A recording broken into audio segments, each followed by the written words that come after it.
career. So whether you have them already and you need to or would like to enhance them, or whether you're completely new to the business of managing your career, that's essentially what Career Connect is there for. So thank you kindly. Can we try with the lights down so we can see the slides as well? Thank you. Oh, it's much better. Terrific. Oh, great. Okay, so we'll just hurtle along because we're kind of pressed for time. Yeah. Oh, right. Okay. So that's. Okay, so I'm pressing. I should be pressing an arrow, shouldn't I? So. Yeah, you should press something there. That's right. So, look, in any case, so this, as I mentioned, will be a reminder for some of you, and hopefully you'll get one or two new ideas from it, and will be an introduction for the rest of you. But the point to this is to help you decide what you would like to do next in order to better manage your career. And in terms of what you have to do immediately, I understand that the task is for you to identify and gain an internship. So in order to do that, we need to engage with just a few ideas. And look, I've memorised all of these slides, so I'd just like you to answer a couple of questions for me now, because time's marching on. This is oh, terrific, thank you. So this is an introduction. So I'm not proposing to delve into each of these areas in any detail, but this is to introduce you to the sort of work that you can do with us in Career Connect, whether it's in a private counselling session, by engaging with material on our website, or some other means. But when it comes to the business of applying for an internship, it's not automatic, surprise, surprise. So how are the people going to make a decision to risk you with their clients and with their team? That's really the question that we need to answer. They don't put it like that, but essentially that's what they need to know. So it behoves us to consider some pretty basic questions. So maybe I could ask you now, and you could make a note about this kind of question. Why on earth do you want to be a counselling professional or a psychologist or a developmental psychologist? What is it about the work that attracts you? And why do you think you'd be good at using the sorts of skills that you need in order to do that work effectively, to do that work in a way that is consistent with the ethical and professional requirements of the work, but also with your own sense of what it means to be an effective professional in this area? And we've all had some experience with our course so far. True, you're in your final year now, or your final 12 months. Okay, so therefore I think it's reasonable to expect that you would have opinions about your engagement with your course, what that means for you, what you think has worked well, what you would like to do differently, what you would like to learn next. And you will have an opinion too about how well the course has prepared you for the world of work that you would like to join. And that's not an invitation to criticise the course or to bag things about it, but to use the skills that you should have by now to make a professional assessment of what you think you would like, you understand well and you do well, and the things that you would like to learn next, because you're involved with a profession that is characterised by continuous professional development. So I think these are reasonable things for a prospective employer, which is really what a placement host organisation is, that they should reasonably expect that you would have opinions about these kinds of things to help them understand you as an emerging professional. So I could ask you to spend, ordinarily, look, we had a bit of a late start, so ordinarily I'd ask you to speak with the person sitting next to you about some of these questions, about the nature of your learning, about the sorts of things that you expected to learn and have, and the things that you didn't expect to learn and have, and the things that you expected to learn but haven't. Those could be useful priorities for professional development. They might characterise your sense of yourself as a professional in this area. And this is something that I would like you to do now. Just spend a minute thinking about one thing that has happened on this course, and it might be a particular moment where you feel you've learned something that you think is germane to your practice in this area. Or it could be a discussion that you've had with a colleague about the nature of the work. Or it might be insight about the kind of difference you can make to a client or an organisation or a group of people. So whether it's a realisation or whether it's an opportunity that you've had to demonstrate or use a particular skill, it might be in some kind of counselling context, it might be in some other area of your life that you think is relevant to that. Maybe something as banal, apparently banal, as an interaction with a customer in a retail setting, if that's the kind of experience that you have, or with a volunteering organisation, something that you have done to help design and influence somebody's experience of a particular environment. Well, what might that be? What did you actually do? And what sorts of things would you want to write down about that? You can see you've all got your subtitles switched on, so you're thinking furiously, even though none of you are writing, so that's a wonderful start. Thank you. Sorry, I shouldn't confess this on camera, but I think I'm hilarious, all right? So it's just my way of getting through a long day, okay? And if we just go with that, we'll get to the end in one piece. But this is important reflection for you to do, and I'd suggest that this is something that you would be doing while you're on your placements as well. It might be that you do this every day or at the end of a week or when things occur to you, but you need to be engaging with your experience in terms of what's working well. I have this obstacle. Okay, we'll document how you're feeling about that obstacle and what you are doing about it. How are you engaging with it? And then what's happening as a result of that action? Because that's gold for a prospective employer, like a host organisation for your placement. And you can be organised about the way in which you record and then draw on this information by using something that I'm sure most of you are aware of. It's called the STAR technique, so a reminder that this is a way of documenting how you do things. It's very easy to front up to an organisation and say, well, I'm in this course at a Group of 8 university, so you'll give me a placement, won't you? And the answer is no, if that's the level of sophistication of your pitch, because you need to provide them with some evidence that you are going to fit with their way of doing things, and this is their window onto your practice and to your beliefs, instead of just providing them with your opinion about yourself. Right? So what we do is give them information in the form of specific examples of the way you do things. So it might be that particular epiphany you had at this moment, or it could be this engagement in a retail setting or while you're on volunteering. That's the context for what comes next. So you provide them with that detail about the specific thing that you had to address or the challenge that you had to engage with, and then the important part, what you did in order to respond to that set of circumstances, including how you think, which is usually the thing that we gloss over. Do you just go at things like a bull at the gate, or do you ask yourself questions? Are you strategic? Do you consider what resources are already available? All of these things that I'm sure have you thinking, well, yes, of course, Dave, because that's my name. I think I mentioned that at the beginning.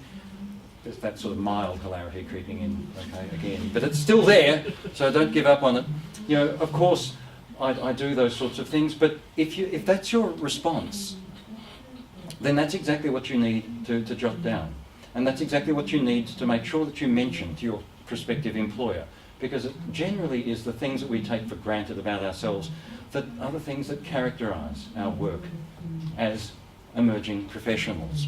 And these are the things that help employers understand whether or not we're going to fit with their teams and whether or not our philosophy, our way of thinking, it resonates with theirs. That's what helps them decide that we're going to be not just safe, we're going to be productive, and we're going to be useful, and we're going to reflect well on the organisation. And the thing that most people leave out is what happens as a result of your action. It might be a particular kind of engagement results from your action, or a particular kind of response. It could be, I learned that I would do things differently next time. Or this worked out well, but I didn't expect it, so I'm going to make sure I will do this next time. Or it could be, well, this is a priority for my own development. So I made sure that after this I consulted with, or I found an article on, whatever the case is. You're simply documenting what you actually do, and you need a system for recalling this information, because it's terrible to be at the end of your degree and you have to think backwards when it comes to applying for a job. Well, what are all the things that I did on my placement? And how did I respond to them? So have a system. We've created one for you. It's called Student Futures. So it uses the STAR technique to help you interrogate yourself about the way you do things. And you'll notice that it highlights employability skills. So we take the content of your degree for granted, but because the university doesn't give you a degree for nothing, does it? It doesn't. No, it doesn't. Okay. So what we do have the opportunity to do is to interrogate ourselves about our engagement with our degree and our engagement with our placements, our engagement with the rest of our lives as well. That's what employers are interested in, is how you apply what you've learned, what you want to do with it. And they're interested in these kinds of questions too. Can you leap ahead 5 years? I've lost track of time, but someone will keep me honest, won't you? 15. Excellent. 15 to go? 15 Passed. Terrific. Okay. So, do you have a sense of the way in which the profession is going to develop? And would you like to be part of that change? How do you see yourself fitting in to the future of the profession that you would like to join? Lots of scope, I think, for all kinds of developments that you may have opinions about. You may find the use of artificial intelligence for counselling techniques to be either desirable or less desirable. But it's on the agenda, so it behoves us to be aware of these things so that we can be part of the conversation instead of being buffeted around by them. Okay, so, and what about this? If you could only tell the employer, your prospective host organisation, one thing about your sense of yourself as a new professional in the realm of psychology, what would it be? Would it be a skill? Or would it be a perspective? Would it be a particular bit of insight? Or would it be a particular quality? Would it be the way you apply your skill? Would it be interest in a particular area? Is it a motivation to make a particular kind of difference? It doesn't matter what it is.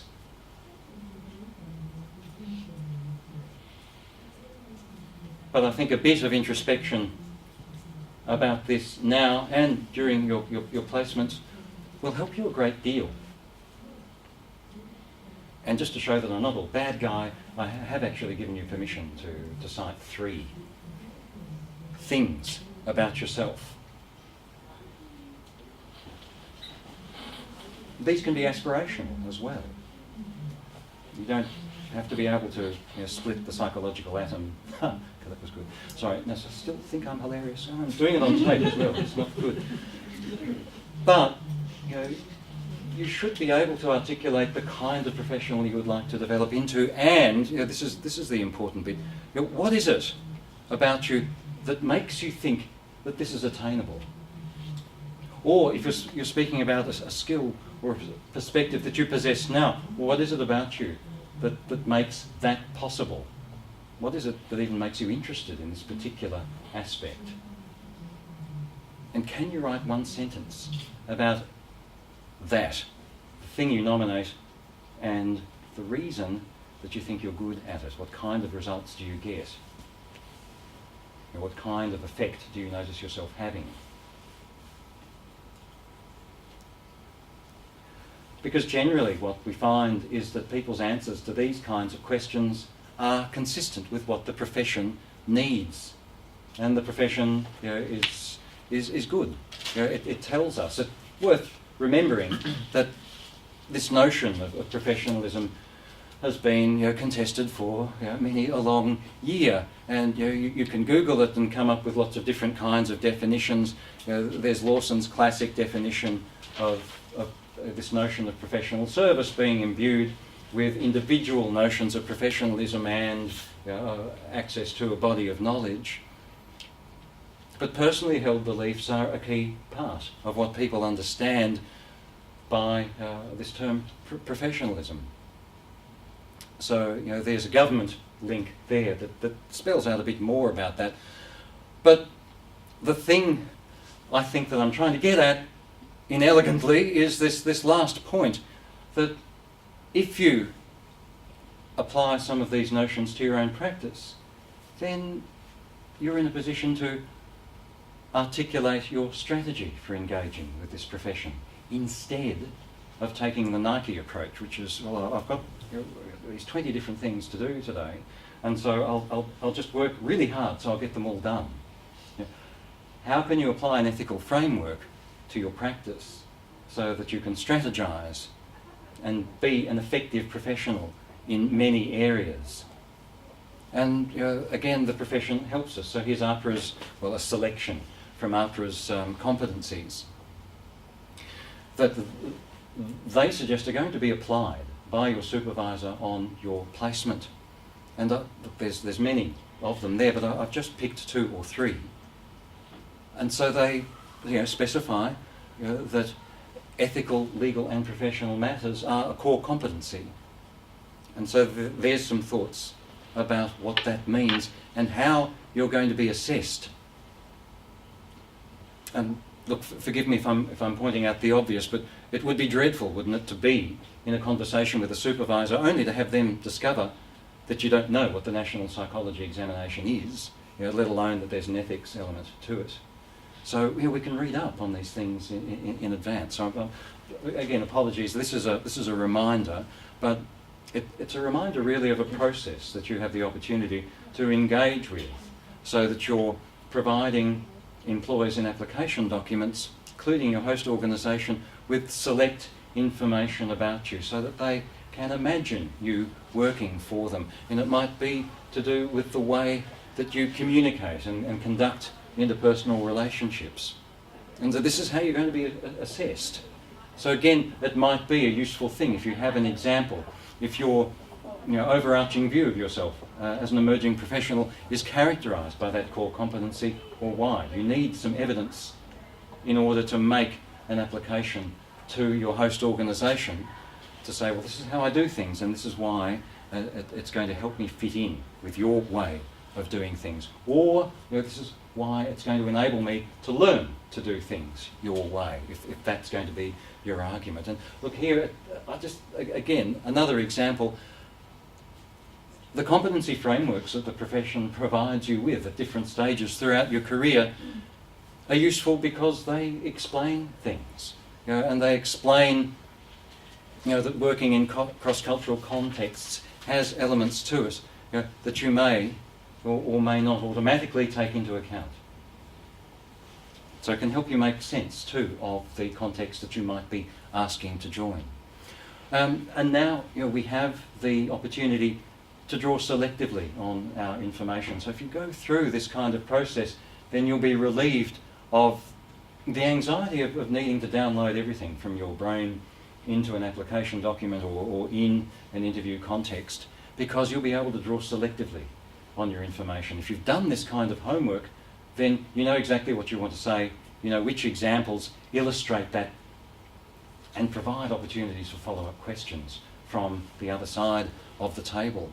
So I've borrowed, this is called the inside out model of career management, and I've borrowed this graphic from Simon Sinek, who's actually a leadership coach and a business consultant, but I think it explains this point nicely. That the thing that we tend not to do very well when we're having discussions with employers is to talk about what we want.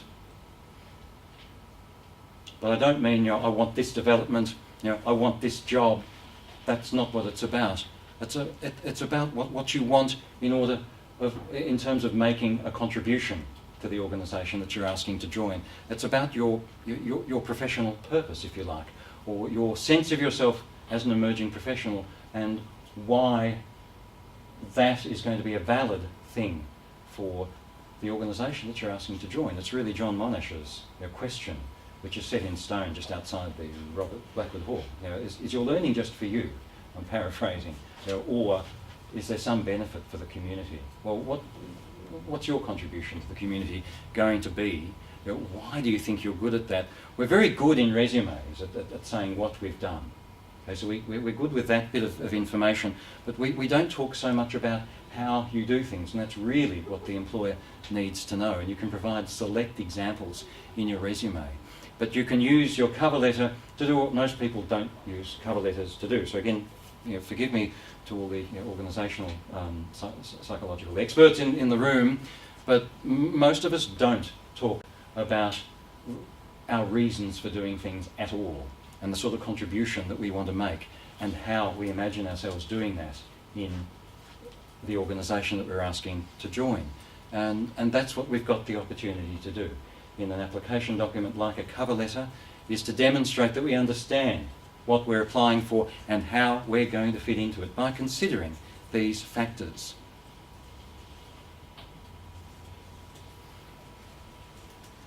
And again, if I go back to this question that I asked you earlier, if you made a mental note or if you wrote something down, what was it? Because that's when it comes in.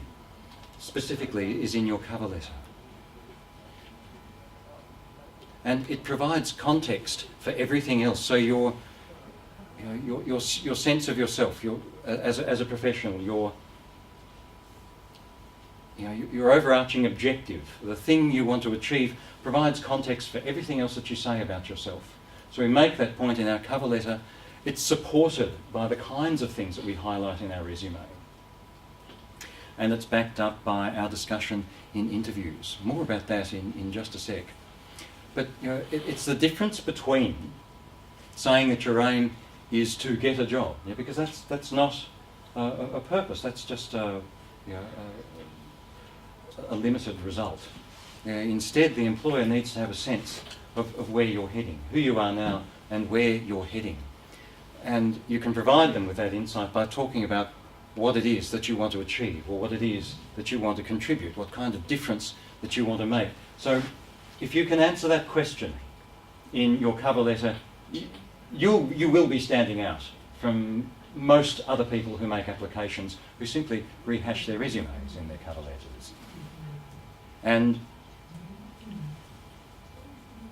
the thing that employers really value about that kind of insight is that that's what makes you stand out. It's not about having the best marks.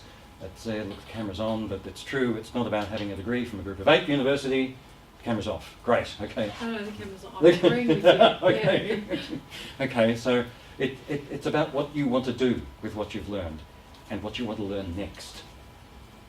Okay, so some guidelines on our website there for you to look at, including some samples, but they're not ideal because there is no such thing as an ideal sample application document. They're there for your consideration, and they're there for you to discuss with us. And similarly, when it comes to writing a resume, if I could just tell you one thing about it, it's that you don't have to put everything in your document.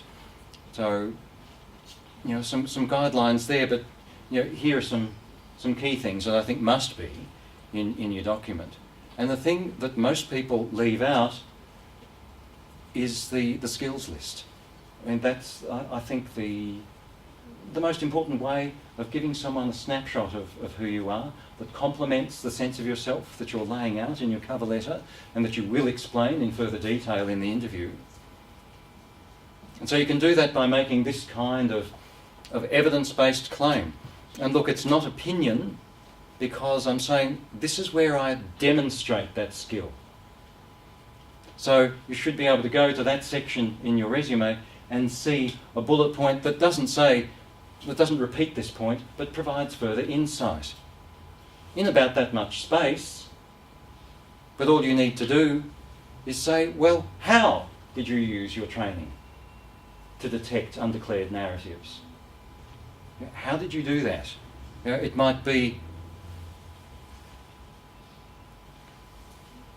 that you were dealing with a group of clients that consistently displayed a particular kind of reticence. And therefore you asked particular kinds of questions, or you created a particular kind of space for them to feel safe in. That's all you need to say. created safe places for clients who had difficulty declaring issues. That's it. That's it. That's all the detail we need to go into in our resume. But if you don't have a cover letter, beg your pardon, if you don't have a skills list like this in your resume, what we tend to find is that people list responsibilities. That makes you the same as everybody else. What makes you stand out is how you engage with your responsibilities. Do you use skills to fulfill responsibilities? Why not tell them? Okay, and again, some guidelines, some sample documents on our website for you to consider, to ask us questions about. And then when it comes, so that says interview underneath there. And we use the STAR technique in the interview to talk through a specific example that demonstrates every aspect of our sense of ourselves. So we'll be asked behavioural-based questions. Can you give me an example of a time when you've had to? And what most people do is have a nice, neat, STAR example where they talk about, well, yes, I was in this situation, I had to complete this task, and so I did these things, and then this happened, and then this roadblock occurred, so I dealt with that, and we got these great results. What's missing? Why should they care? Okay, how is it relevant to the context that you're asking to join? We need to spell these things out. Okay, we need to interpret our information for the benefit of our experience for the opportunity that we're asking for. Otherwise, how can we assume that they're going to do the job for us and interpret our experience and our insight for their benefit? We need to do that for them. So my golden retriever is really pleased that I refer to this not as the STAR technique, but because there's we've got results there, but there needs to be another R next to it for relevance, or relation. So it's a STAR, and that's what really gets him excited, and should get you excited too. So you remember that now. Excellent. Okay. So in an interview, and we're just about to wrap up in this breakneck introduction to these topics. They take it for granted that you can do the job. But how are you going to do it? That's what matters.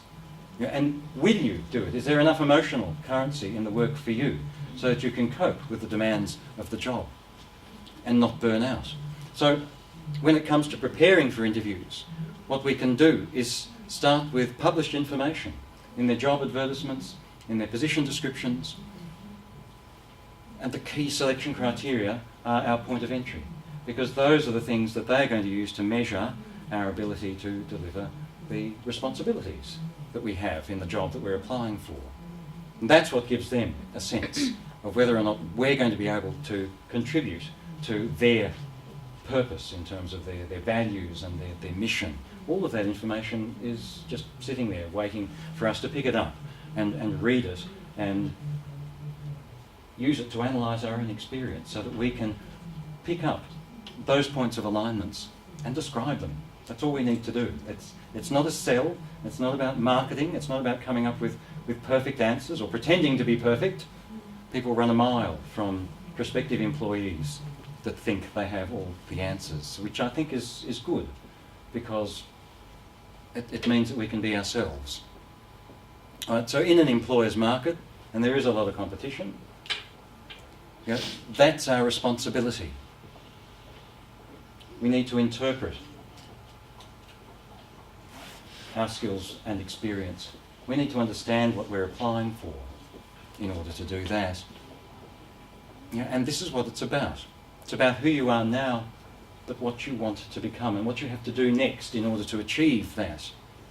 Because that's the basis of every form of recruitment conversation, whether it's via an application document, a formal process like an interview, or other informal conversations such as the ones you're going to be having with your supervisors and other people that you will meet at professional development events of different kinds. And look, on that note, that's what I'd like to finish on. It's just a cautionary note, and look, you know this, so it's a reminder, but what does your cyberspatial footprint say about you?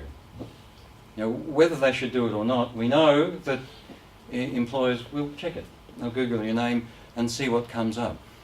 And they should be looking at our LinkedIn profile, because that's our professional version of Facebook. So here are some tips. Make it professional. Think about what it is that you want the person reading your profile to understand about you. It's not your resume. So people that dump their resume into LinkedIn tend not to get read. And people that put position descriptions into LinkedIn tend not to get read as well. It's impersonal. All it does is say, these are the responsibilities that I have. It doesn't say anything about how good you are at fulfilling those responsibilities and what skills you use. And I think this is obvious once it's pointed out. But look, it's easy to forget that your footprint is public. Even if you've made your Facebook private, you can't control what other people do with the information that you've put out there. So if you don't want a prospective employer to see it, it's easy to say, but the best rule is don't put it on the internet, anywhere.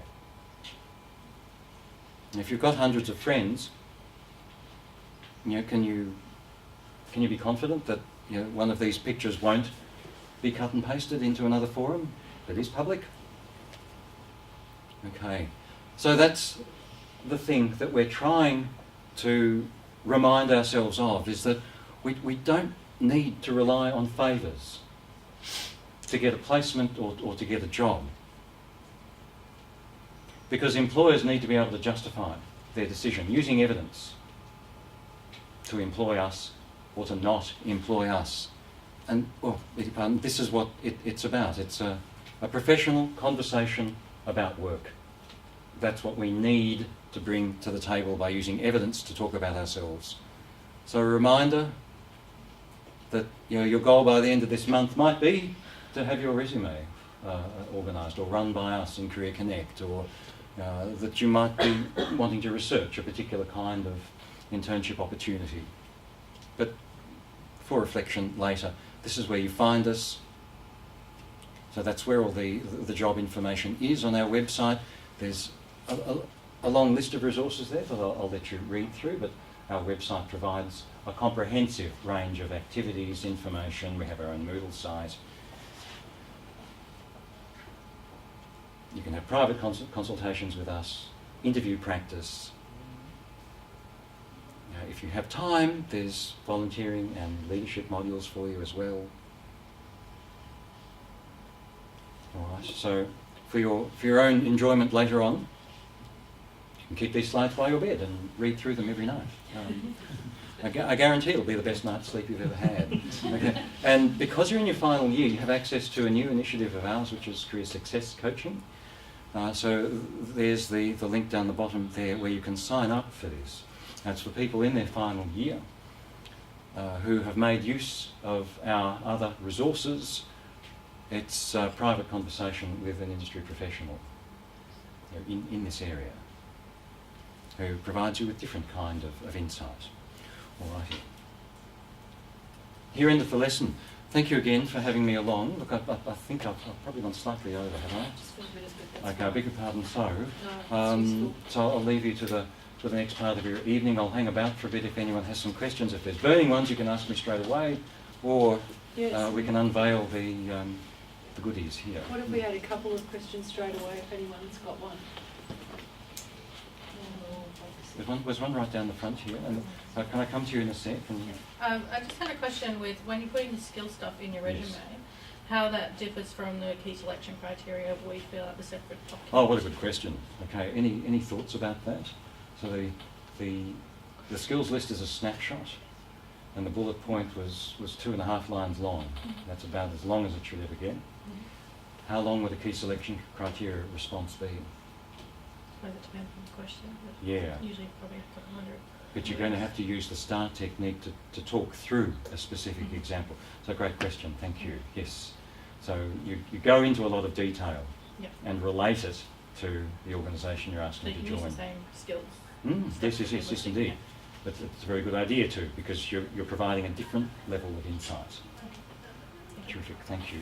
Enough of that, yeah. Hi, so when submitting an application, I understand it's cover letter, it doesn't really touch on the key selection criteria at all, because you do that on the next few pages, which is in a lot of depth, and then the resume. Is that right? Like that order, that sort of progression? Yeah. Whatever we say, you follow the employer's instructions. Okay. So if they ask you to provide 3 separate files, then do that. Yeah. Yep. But they are separate documents. So but they're all informed by the same, by our own personal mission, philosophy, values, purpose, whatever you want to call it. But you address different elements of your evidence in each document. So I'm taking issue with that thought that you don't discuss in your cover letter things that are related to your key selection criteria. Yeah, I mean, do you brush over it? Do you, obviously, you go into a lot of depth on the next page where you dot point and you give the star technique. So in your cover letter, you just don't talk about key selection criteria at all. You don't respond to key selection criteria individually. Yeah. That's a good point. Okay. So we don't do that unless the employer says respond to the key selection criteria in your cover letter. But you still need to introduce what it's all for. It might only be a sentence or two. So it's a lot of reflection and a lot of thought for 1 or 2 sentences, but that context makes sense of everything that you say next, and it makes sense of all of the detail that you provide in your separate key selection criteria responses. So there's a thought up to that. So David, the cover letter might hopefully include key words that might be in the key selection criteria. If you can give a snapshot of yourself that also reflect what you're going to say later in terms of the key selection criteria, if you'll feel that your strengths are in communication or things like that. So it can reflect, it can be a little precursor, and the same word can then reappear in more detail further on. Indeed. So you're explaining yourself, and in your cover letter, you're taking a helicopter view of yourself. These skills, this is why I'm good at using them, and this is why that helps you. And that's not just my opinion. I'm going to back that up by drilling down into some specific examples of my practice in key selection criteria. So it's different levels of insight. That all has to be consistent. All right, that might be a good point to finish on. So I'll hang about if people would like to ask some other questions. Yes. But thank you again for having me, and enjoy the rest of your evening. And good luck with your placements. Thanks for Okay. coming. Guys, it's our absolute pleasure to introduce these fabulous psychologists to you tonight. So some of them, or in fact most of them, are ones from last year who I know and have had the pleasure of seeing just develop in their skills and just become absolutely amazing at what they do. And Emily, who is you're from the very first and second. Yeah, right. So she's obviously a little bit further down the track, but we're so glad that you came as well to be able to share your experience a little bit further down the track. So thank you so much, Emily. And a great for part-timers too. All right. Because she's a part-timer, whereas everyone else was full-time, correct? Yes. Yes. So part-timers, keeping this one in mind. Yep. Okay. So maybe if each of you could just introduce yourselves to everyone, just to tell us, like, where you are this year and just briefly what you're doing. That would be wonderful, and then we'll move into the sort of discussion aspect of our session. Okay. So I finished last year. Your name? My name is AP. It's actually Approver, but I would rather you call me AP. So I finished up last year in this course. It was really great. It was a great experience. But then I think I went from one panic state to another panic state. So I finished my assignment. Now I have to find an internship, which was really, really terribly scary. But it wasn't that scary in retrospect. I think it was just this whole thing. Anyway, so wait, would you like me to go into my story now, or just a brief of what I'm doing, and then we'll go into it later?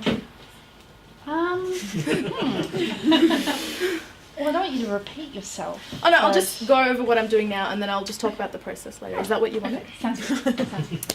So currently I'm working as a forensic psychologist in a private forensic firm where we deal with individuals and organisations who face aggression, violence, threats to kill, stalking, things like that. And then we work both with the perpetrator and the target and strategies as to how to manage that, and even like ongoing well-being and treatment and things like that. So it's a really all-rounded, awesome nut fruitcake that we do, which is a really nice thing. But that's what you always said you wanted to do. Exactly. So how I'm do doing you quite a do lot it? of things in one, and research as well. So that's really, really, yeah, that's where I'm at right now. Hey Pete, can you tell us roughly the suburb, and if you're working full time or part time as well? At the moment, this place it's very small.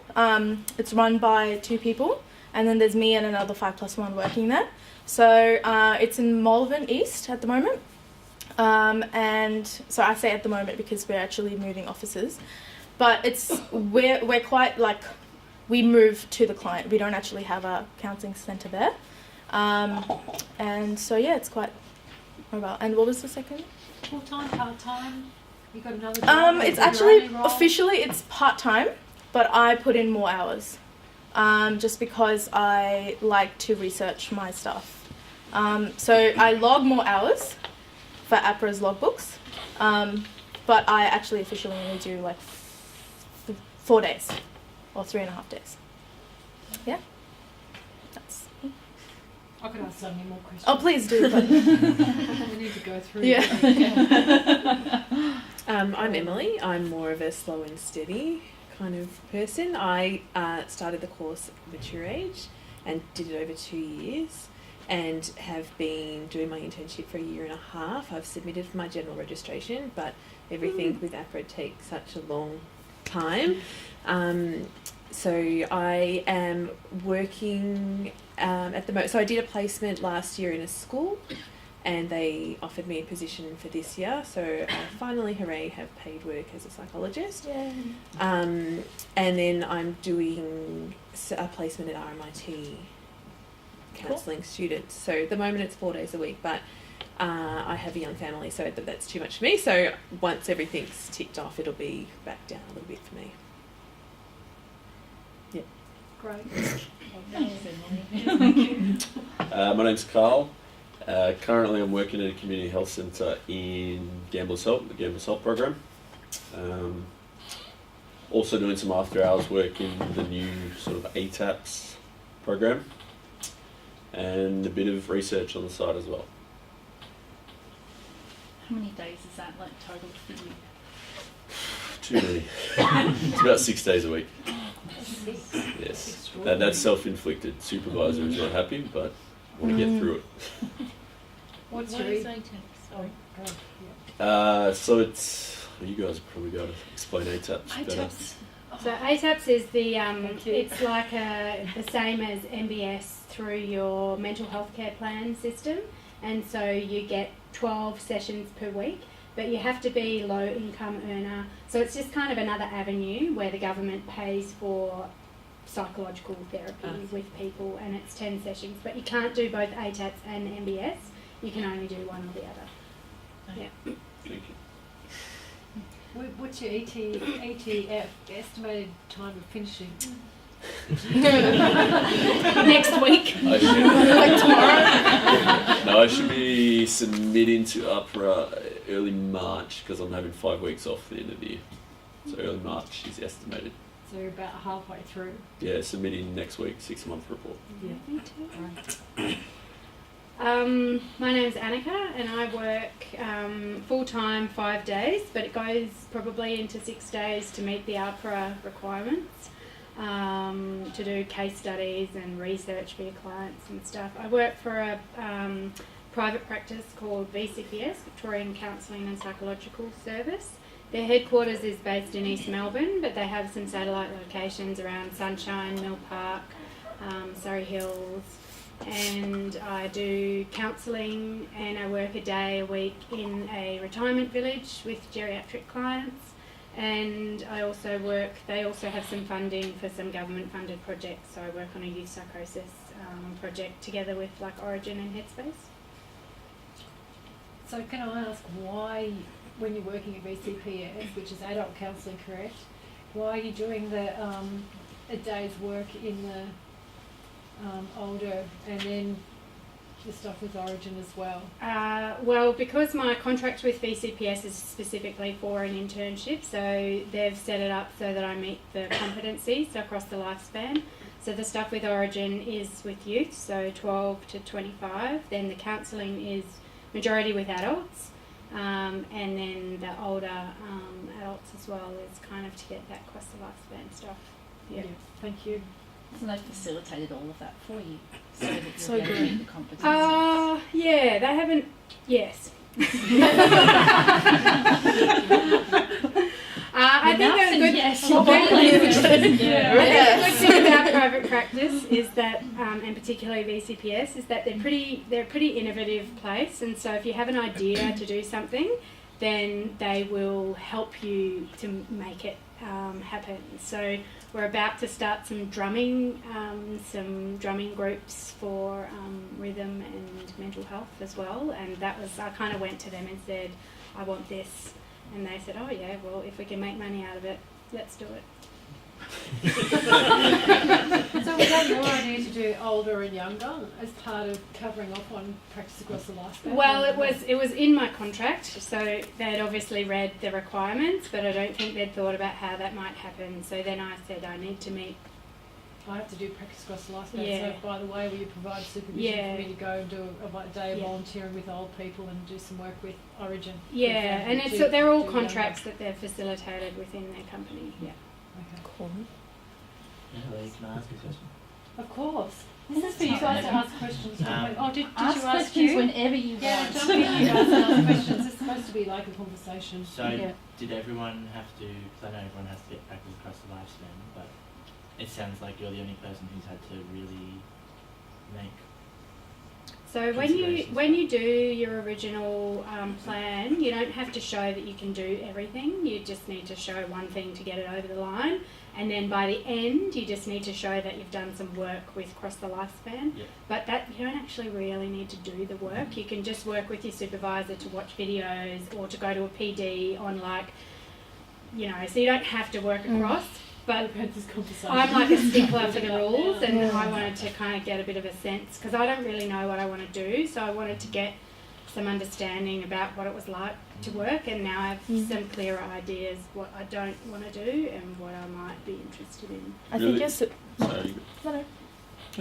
I think your supervisor just has to be comfortable with the fact that you're comfortable working with that client group. Yeah. So, for example, I'm also volunteering at Headspace, but I don't do it as a psychologist. But the issues that the clients that I work with and the issues that I deal with, I speak to my supervisor and she's like, "Yep, okay, I understand that you've had 2 years of experience working with young people. I think you're competent," and you tick it off. It does depend on your primary. Like That's I know right, yeah. some 5x1s Yeah. I work with, the primary signed off on it by just doing observations with the ped psych at our work. So when you say primary, just Oh, slightly. sorry, you the- mean the primary supervisor? Your primary supervisor, Yeah, yes. yep. Whereas I know my supervisor's a little stricter. She said, "I'm not signing off on you. You're doing the work." Yeah, So that's a discussion you'd have with your supervisor. that's You right. may say the supervisor's name or not. Oh, yeah, they probably met her. You all I don't met think so. Sonia? Last Sonia's amazing. Yeah. So she wanted to be sure. Oh yes, she keeps me on task. She wouldn't have taken you on if she didn't think that you would That's right. rise to the No. challenge. That's right. Okay. So I'm Natasha. So I'm also working in a forensic setting. I'm working at Loddon Prison currently with Karanish. It's a part-time job. They don't really like to do full times for prison work in one location. So once I've settled in there, I've just recently got it. I've been there for 3 months now. So yeah, I've been a bit slower than everyone. I was very consistent on being paid and making sure it's something that I want. And I wanted everything to be covered, so my supervisor and everything. So it took a little bit longer, but I guess it's kind of what I had in place for goals. Yes, it's very challenging, but it's good. It's a very interesting field. And I also did try to get into sort of more clinical work, but until I have some more experience, I'm not going to try again until I build up my skills in forensic. But yeah, that's kind of my thing now. So you're going to keep doing your internship part time? Is that the plan? Yeah, so I've this is the job that I want to stay in, and I'm getting paid. So really, it's not going to change much except for my kind of signing off once I finish and possibly getting paid more. But yeah, so I'm going to stay here. So I'm just going to do it, take my time to finish it. I will be looking at another, possibly going back to like Okie Dokie, the opportunities that we had because I built a good rapport there, to do some child work, and yeah, I'm primarily just wanting to stay in this field and just doing it slowly, just getting it done because it's just an extra thing kind of on the side that I'm doing, so I'm doing what I want, so yeah. Thanks, guys. I'm hoping this is going to work. Oh, yes, it does. Okay, ace. So these are sort of the framework of what we're going to chat about this evening. So we're going to talk about 5 and 6 year supervisors. So it'll be great to get your experience, and I'll give you like a very, I don't know, step by step what you can do, like tips type thing. But really, your experience, I think, is going to be more valuable than anything I have to say, honestly. But yeah, thinking about your CV, which will tie in nicely with what David was talking about earlier, and then also preparing your internship application. Okay, so just that website's there. It'll all be up on Moodle, so you'll be able to find it. But that's just the link to find a supervisor on the APRA site. So, but before I actually talk about one way that you might find a supervisor, I'd love to hear from you guys about how you found your supervisor. Like, were they part of your organisation, or did you approach them? Yeah, I'd really love to get your experiences first. That would be really valuable. You don't have to. Oh no, absolutely. But you may feel you might talk first. Go back that way. Okay. In the spirit of fairness. So my package included my supervisor. So my supervisor, there's 2 across the regions for Carinish. So I kind of didn't get to choose, which is probably a disadvantage because you want to build a good rapport with your supervisor. So I'm looking into getting a primary supervisor that I probably have better of a rapport with. But yeah, so because the prison systems are a little bit different, so the things that I have to be aware of are a lot different to what private practice would be. So we do get subpoenaed a lot and stuff like that, so we have to be careful what we write in our case notes, how we present and how we take information out of the prison and all of that stuff. So yeah, I have a bit of a different sort of relationship with my supervisor, but in saying that, I've only had a few sessions with him, and yeah, so we're still building on it, but yeah, so that's my experience. It was in my package. I kind of got him and don't really have that much of a choice. But we do have a good team, so you build on your peers, and also my last year's group, like I chat with them all the time, and it's very supportive, so I would really highly recommend you all to open a group chat, keep in touch, and have that's my experience.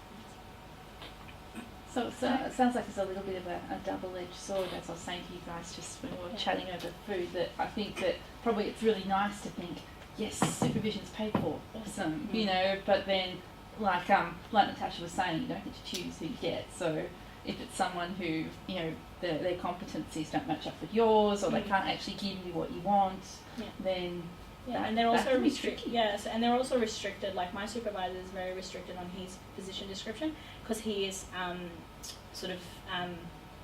he isn't part of Carinish. He's got his own sort of criteria that he has to meet, and so something like as simple as personal reflection within sessions, he doesn't like to talk about it. He finds that as a session where it becomes a personal session, and he tells me to go get personal therapy.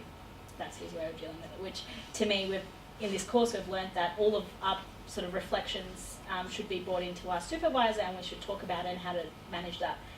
So that's kind of what I'm battling now, but I can see it from his point of view, because his position description says he can't do that. He has to stop it because there needs to be a line between that. So and I guess that's his boundaries. Clarity around what is personal therapy and what is support for you professionally to develop as in your professional capacities. Yeah. Yeah. And I've actually had feedback from other people that work there as well, from social works. They also have had the same thing, because he's very strict on nothing that comes in the session that's about you comes into my session. So it's very much like, if you feel uncomfortable in a session, you don't talk about it. It's really hard to say, but yeah. So that's a really interesting question for when you're starting out, because everyone feels a little bit on the spot, and especially in a prison. So how do you, not that I'm asking you, but it's a question for people to think about, how do we get that emotional support if it's not provided somehow in the workplace by supervision? Is it a good idea to go and find your own therapist and/or an external supervisor who can help, hold some of that personal anxiety that we often experience? So that's about strategic management of your own development, like David was talking before, I think. So thanks, Natasha. Peer support, I've really found that helpful. I can't imagine anyone going into a place and not having some sort of personal responses or reactions when they first start practicing, and then being told you can't bring any of that into supervision. That's a tough gig. I reckon. That's my 2 cents worth. Yeah, we have regular dinner parties with our crew from last year, and it's basically considered peer supervision, and we talk a little bit about what goes on, how we feel about everything, and I think it's really critical. That would be really helpful and really supportive, because you've got a free rein to then just kind of say how it is, and it doesn't then affect as much the supervisor's perception of you as a developing professional. You deal with that emotional stuff somewhere else. And lots of companies have EAP, Employee Assistance Program, which is kind of free therapy for you. So if your company has it, then use it. It's free. Great. Can I just ask, so you really only need one supervisor? So our pro requires you to have 2, so you need to have a primary and a secondary. You can have as many secondaries as you like. I've just recently got signed off on my secondary. My process is a lot slower, even though I shouldn't be seeing clients. I am. And I've kind of put that on liability on my supervisor, because I spoke to him about it. I said, I don't have my APRA stuff in, and he's fine with it, so he's kind of liable, I guess. I do have 2, but the other one's just there just in case I can't see this. Because primarily my work is in one sort of setting, but if I guess I was doing more settings, I'd have more supervisors. So when I will hopefully go into Okie Dokie, I'll be definitely having a supervisor for my child and adolescents. Does that And you had a really positive, you were talking very positively about your supervisor. How did you? I was also lucky. My supervision was provided as part of my placement, and she's external to my organisation. So that's really, I find amazing, because I feel like half the work that you have to do is to bitch about your organisation and the management structure and how overloaded you are and things like that. And so you don't really feel comfortable to whinge about that sort of stuff. And it's really critical to keeping you safe, I think. So having external supervision for me was good. And then I have an internal supervisor, secondary, who is part of the actual organisation. They all have to be 5+1 certified. So that was an issue I had in the beginning as well. If they're 4+2 certified or just Masters certified, they have to go and get recertification as a 5+1. So when you are looking, make sure that they have 5+1 next to their name on that website. So how did you find that external person though? Like, was it that your organisation said this is the external person we're linking you in with? Did you actually find yourself? It was a psychologist who is currently working at the. So it just happened. It was very lucky that we get on very well, and she's really good. But I wouldn't have had a choice, and if I didn't like her, it could have been a whole different ball game. So I think Sonia, you met Sonia, so she was our group super 5517. She was our supervisor last year at uni. So, I suppose I won't spend a long time talking about how I found her, but what I would say is just really network, because if I hadn't made the effort to speak to her out of class, I wouldn't have found out her interests, and she had a PhD in addictions, problem gambling. So it just worked out that I got a job at Gambler's Help. She had a background in there. She actually used to work there. So everything just fell into place. So I suppose it just highlights the importance of networking and just speaking to everybody. Don't be shy. Is No, the answer. no. And it was fortunate for you because Sonia's a sessional, because if she'd been on staff, there's no way you could have had her because it's a No. conflict of interest with the university. But because she's sessional, Mm. yeah, that was So, really lucky and good. I didn't say that my organisation don't pay for supervision, but I was able to negotiate. They give me one afternoon off a week, so I get paid like a normal day, but I just go off and I have to pay my supervisor by the hour at a private practice. Cool. I would second that. I think it was the opportunity to sort of call on everybody that you knew. And I think there was advantages to having worked prior to doing the course, because then, or even I guess in your shoes, I would consider taking time to work and build up more of a network of people that you could call on for that. And then, yeah, I guess likewise, it was fortunate that I had within that network someone who was able to offer me a placement with the 5+1, and I did it unpaid with the trade-off of supervision being provided. That was, I guess for me, I was more focused on getting it done and had the opportunity to be able to do that unpaid. If I could add another tip, I think with the supervision, is that you have a limited amount of secondary supervisor hours that you can log, but an unlimited amount of primary supervisor hours. So definitely make a primary someone who's going to be more accessible. Like, I had definitely put a lot of thought into when I logged time with my secondary supervisor, because I knew that time was more limited than with my primary. For example, I've got the same primary, but I'm not on site with her this year, so I can use more now of my secondary hours that I wasn't using for the last year. So that's something that I found helpful. Thank you. I'm also lucky. I got supervision with my at my job. I work at a very small company. It's just two people who start. Well, one person. She's a forensic and clinical psychologist, and she's really interested in the area of threats and stalking and things like that. And it's an unpaid internship, but I got supervision free.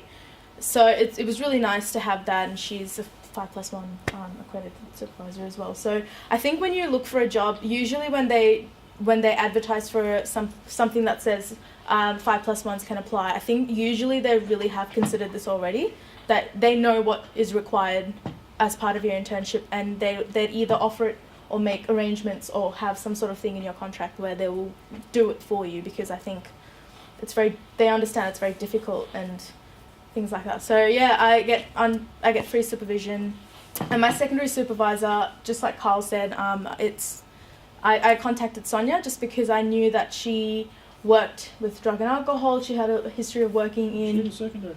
Yeah. What? Really? I had this conversation with her. She's my secondary, and it was based on that. I think when she was our supervisor in last year, I think I just hit it off really well with her, and I think we connected well, which is very important. I think you should be able to, at as much as you can, have faith in the relationship. Yeah. Do you have to pay her for your secondary? I do have to, but I don't have to see her unless Unless you need to get those hours. I think I've only been doing my internship for 5 months now, and so most of them have been primary, just because my primary is my boss, which is actually really handy, because supervision doesn't just have to be, well, you have to sit down and, set out an hour at least at the end of the week, but I also get ongoing supervision, constantly. She's Corridor conversations. Yeah, corridor conversations. She'll come over, I'll show her my report. It's like, I get like a crap load of supervision in that way, so that's really good. But yes, if I have to go see Sonia, for example, I think a few months ago I was working with a AOD client, and I needed some advice from Sonia, and I contacted her and said, can I come see you?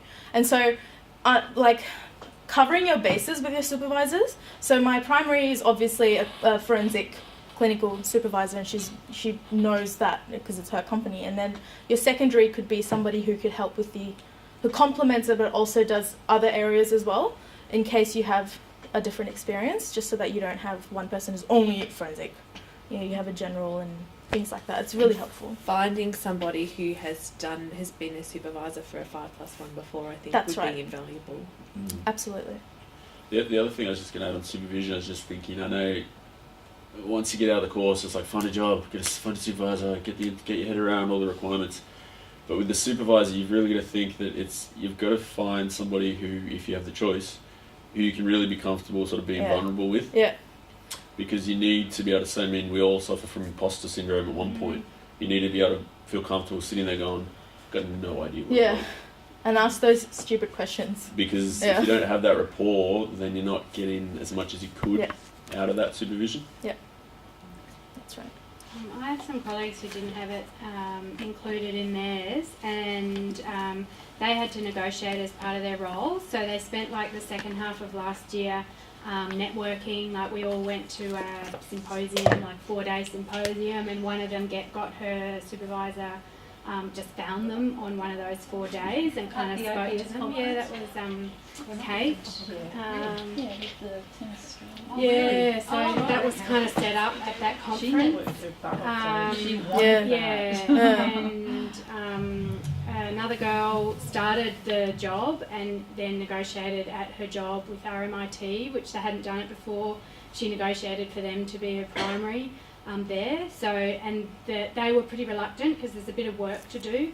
And so she basically went to them and said, look, I've got it all lined out. This is what you'll need to do. This is what I can do. So she basically showed them, like, you won't need to do anything. I just really need you. So if you go to them and say, I'm going to be a really good person and get all of this done and know what I need to do so that you don't have to do all of my work for me.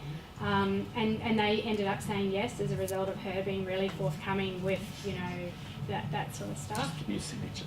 Yeah. And then I also have another person who got theirs through this, so wrote letters about what she was interested in, and was basically desperate and just sent it out to absolutely everyone. And eventually got something just through a letter. Yeah.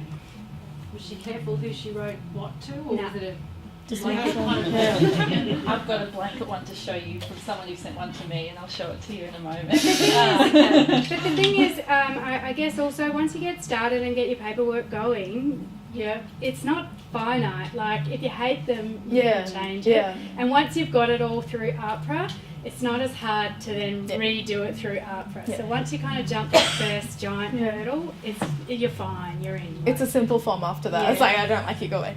But I think I think another thing, and that's such a good point, Annika, I know a friend who, another person who was really interested. If you've got an area that you're really interested in that only probably a handful of people do, you could really write them a letter or show your interest in that and say, I want you to mentor me, or I want you to be my supervisor, and I feel like I can contribute to this. And I think that's something that a lot of people will get back to you and say, yeah, okay, wow, there's only a few of us, come on board. So that's something, That's like. In approaching a supervisor, would you already have to have a job lined up? No, you could just say, can you be my supervisor? I'm still looking for a thing. And as long as you don't lock yourself in with a supervisor who's very specific, like, I'm only going to do this, and then you don't get a job in that area, then you're probably locking yourself in. So maybe just looking at an all-rounder kind of, if that's what you're doing, look for somebody who's a bit more well-rounded in their experience as opposed to just one focus. I think most experienced practitioners have a particular sort of group of things that they're interested in doing, feel confident in. So I think it's about thinking, okay, what kind of direction do I want to go in? Can I kind of get a supervisor lined up who's in that area?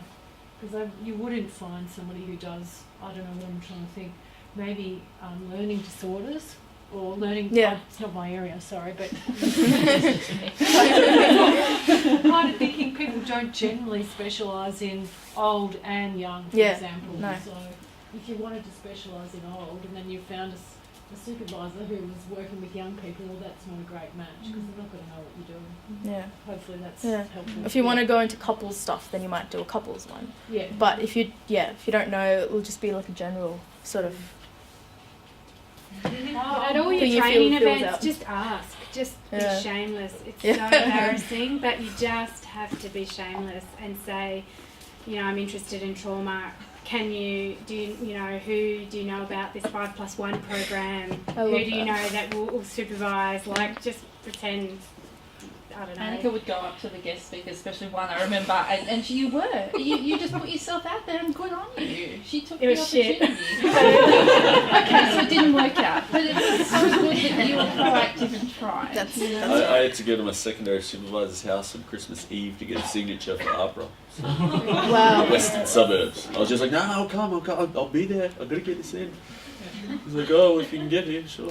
I think another thing is that to show your supervisor that you're not like somebody who's high maintenance, like you've got to be like, I'll do everything, you just have to sign, or you just have to listen to me. And I think, unfortunately, when you are busy, you don't have time to sort of, as a supervisor, to go through each and everything in paperwork. Like you've got to sort of put that effort in and ensure them that I'm going to do this. I promise. Oh, you just listen to me, provide me with feedback and support, and I think that's what they generally want to hear as well.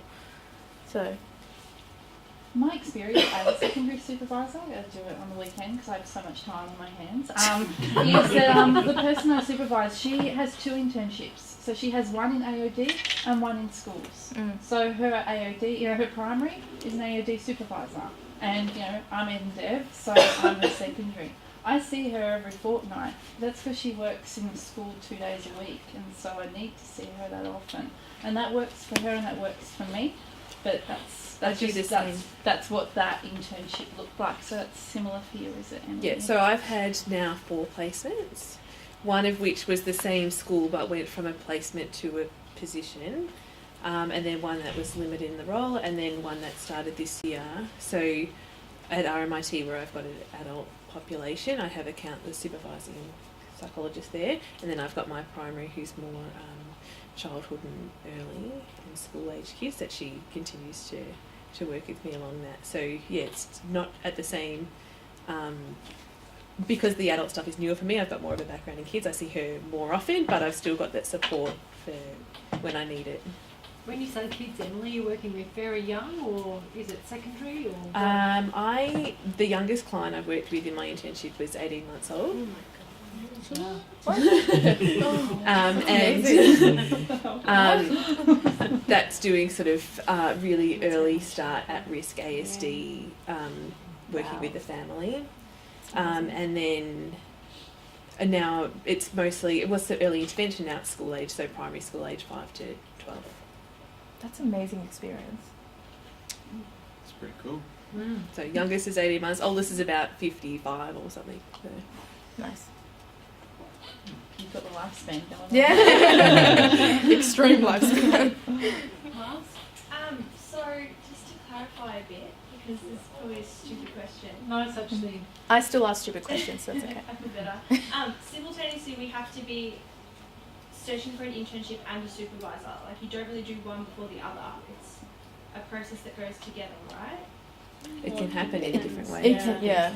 I know this is a very, I'd find the job Yeah. first. Yeah, find the job first, I would say. Because otherwise you're going to stress, as some people said, depending on how urgent, how desperate you are, you're going to take anything, or you're only going to take things in the local area that are paid. You could find a supervisor within 2 weeks, but you could wait 8 months to find a job. So I'd start sussing out jobs first, but I mean, people do it different ways. I think the take home is that to put in that application to APRA, you need to have the supervisor and the job. Yep.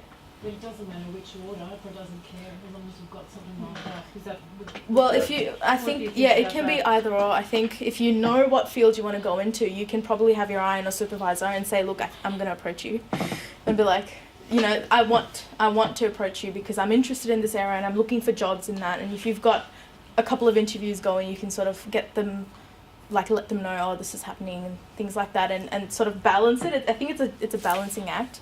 But like I said, I think a lot of places do offer that as part of, not all of them, of course. And so you don't, if you lock your supervisor in and then you find a job where you're getting free supervision, and that supervisor is actually really great, then you're paying without.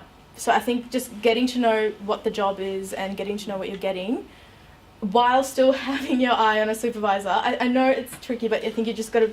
The flip side of Yeah. that is too, because like I know my role, I'm sure we'll talk about it a bit more later, when actually finding the role, a lot of the jobs are not listed as provisionals. You know, I was looking Yeah. today on Seek, there's one job, but like my job, they didn't even want provisionals.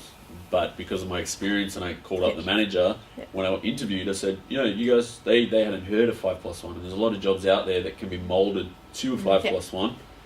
So I presented to them and said, no, you don't stress about it. I've got a supervisor. I've got this. So if you even I didn't have a supervisor, but I had some, but I had somebody in mind. Yeah. So Yeah. you Absolutely. can say that appeases their anxiety about this new internship thing. Yeah. They go, oh, okay, we'll just employ you and There's cool. enough jobs out there. So Plenty of jobs. Yeah, you'll Plenty get of jobs. you'll get a Absolutely. job.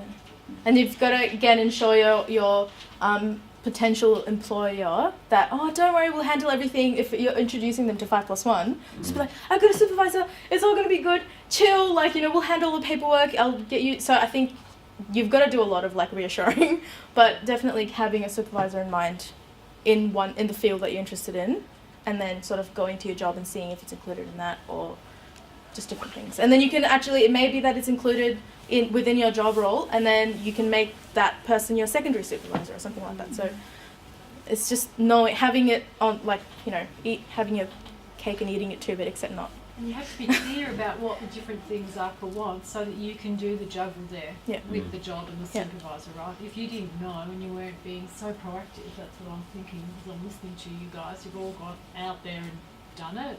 If you didn't know what the requirements were, no one's going to help you through that, really. You've got to know the You're one's got to guidelines. take No that. one helps you. And that's an assignment in You've got to be itself. expert. I remember sitting here a year ago going, what? Yeah. What is this APRA pep? Don't worry about it until you finish.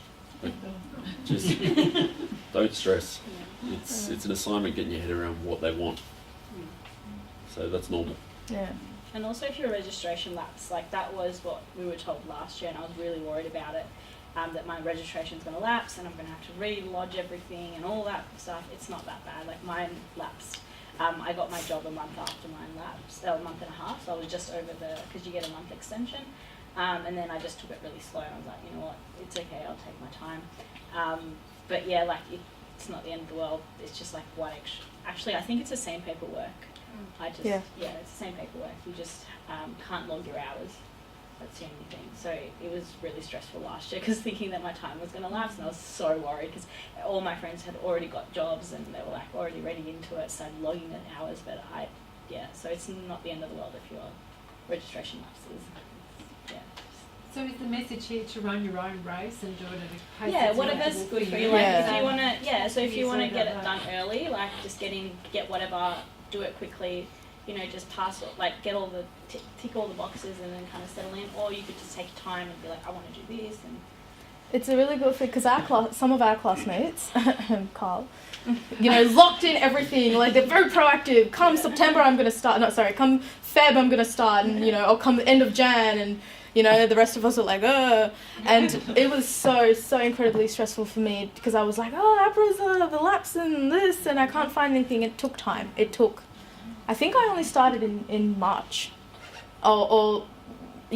March, and it would have been longer if I hadn't been like, can I start earlier? Because you know, so I think it will take some time, but it may not. yeah. So I think not trying to like make it like a doomsday thing that if this happens, and then Tash and I actually went to APRA.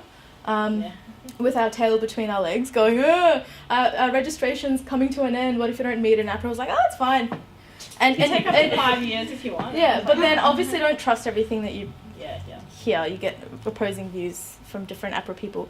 But I think the moral of the story here is do it, but don't freak out too much because you might actually miss an opportunity. I know I missed 2 in my blind thing where I wasn't doing it properly, and you stress yourself out, and you know, it's just when you're looking for jobs. So And the first thing you got to figure out is, because I know some people from your class just got a job, I think a week or 2 ago, and I'd seen one of these ladies at a PD a few months ago. You have to figure out, are you willing to work for free? Yeah. Okay, if you're willing to work for free and willing to work anywhere, you'll find a job straight away just about. Right. But if you're only willing to work, say, within a certain area and you want to get paid at least something or this covered, then you need to be prepared to go, well, that's going to take me a bit longer. It's not impossible, you'll get there, but it might take 6 to 8 months. So you just need to be realistic and set the criteria of what you're looking for first. Yeah. Sorry. Did you all start off straight away with paid employment?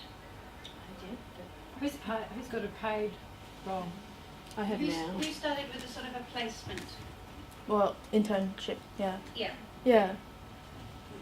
But like Carl said, that included quite a lot, because not only did I get primary included in that primary supervision, but it felt right for me because it was something that I wanted to do, absolutely something I wanted to do. And the fact that I was being mentored more, because I knew that because it's a small company, very small, I knew that their attention's going to be on me, and they would see me as somebody who would be part of their future. So I'm like, okay, I'm not going to get paid, that's fine, I'm doing what I love, hours are reasonable, supervision included, and opportunity to stay on and help grow the company. And so that's the sort of thing that you probably need to weigh up. I've got friends who are working 3 days for free, but they really wanted a job in a hospital, and so they're working with clean psychs in a hospital 3 days, and so then they work for the other 2 days to support themselves. And others who are doing the whole thing full time for free, but they're on Centrelink. You can get Centrelink through your internship, but you do have to apply for between 15 and 20 jobs. You can apply for jobs as forklift driver and anything, but they will make you, you can't get out of like the job searching, but you can do it, and it's just 15 to 20, and you just go on to seek. Right? Yeah, per month. So it's an added thing, but if you're really worried and you're working for free and you're full time, but it's something you really want, then So there's a lot of private practices that'll take you if you don't want money. Yeah. For your work. I think private practice is the biggest thing that you won't get paid for, is that because they're quite small, but bigger companies are more likely to. It's a good balance though, like what you were saying. If some people are doing so many days unpaid, yeah, and look, maybe that might include supervision or not, do you know what I mean? Whatever gets. And then if the other two are set, or three, whatever you do, is set aside for paid work. Yeah. There's no reason that if you then find a paid gig, you can't swap and do that in that 2 days. Exactly. So do both parts.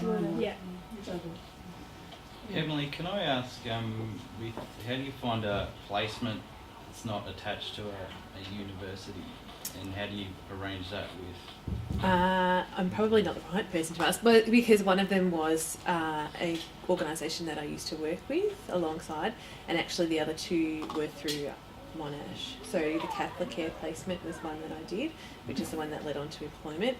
And I heard on the grapevine about the RMIT one, which is specifically designed for master's students, so that as well. So, is it essentially a volunteering position, or is it actually a placement? The RMIT one is very much a placement. They have monthly professional. If you get a chance to apply, I would absolutely recommend it. Yeah, absolutely. They have monthly professional development and weekly individual supervision, and I have fortnightly group supervision, and they have a reduced caseload for interns, so I see 4 clients a day is my maximum, and it's just really good. And the Catholic Care one again was because it's a provisional, and it's because that was a big network of placement. So there, I think end goal is to have a counselling student in every Catholic school in Victoria, or some ambitious goal like that. So they have a team that coordinates it, and group supervision that accompanies that as well. So they're like a statewide. It's under organisation, Catholic Care. Catholic. But if you want placements, around this time last year, I just sent out blind letters to like community health centres, because I really wanted some experience before I kind of went in, and so I just sent letters out and got so many like rejections. But I also got just a intern position at Drummond Street, which is like a families and children's counselling centre. But I also was at a PD with a lady who worked for Catholic Care, and I spoke to her, and she said, yep, we will have you for free, and I was just going to do it like one day while I was still studying.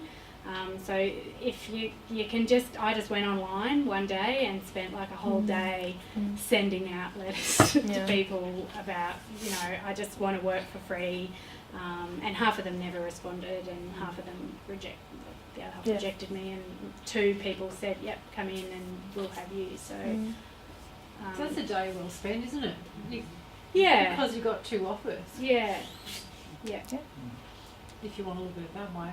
Whereas if you had gone, oh well, I'm not going to do anything because it's too scary to get rejected, you would have got nothing. Yeah, you have to have time to do it though. I was lucky I had a bit of time. Not that much, but yeah. But yeah, if you throw yourself out there and don't be embarrassed, someone will pick you up. So it sounds like all of you either had a supervisor who was sort of, allocated to you, or you knew someone, and so that's how you got your supervisors.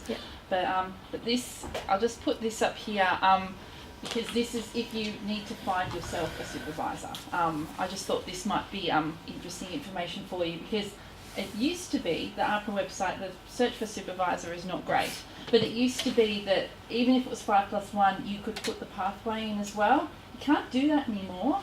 And that's really annoying. So when you go and put the 5+1 in, it's just going to spit out heaps. And like, what's their specialty? Where do they work? Who knows?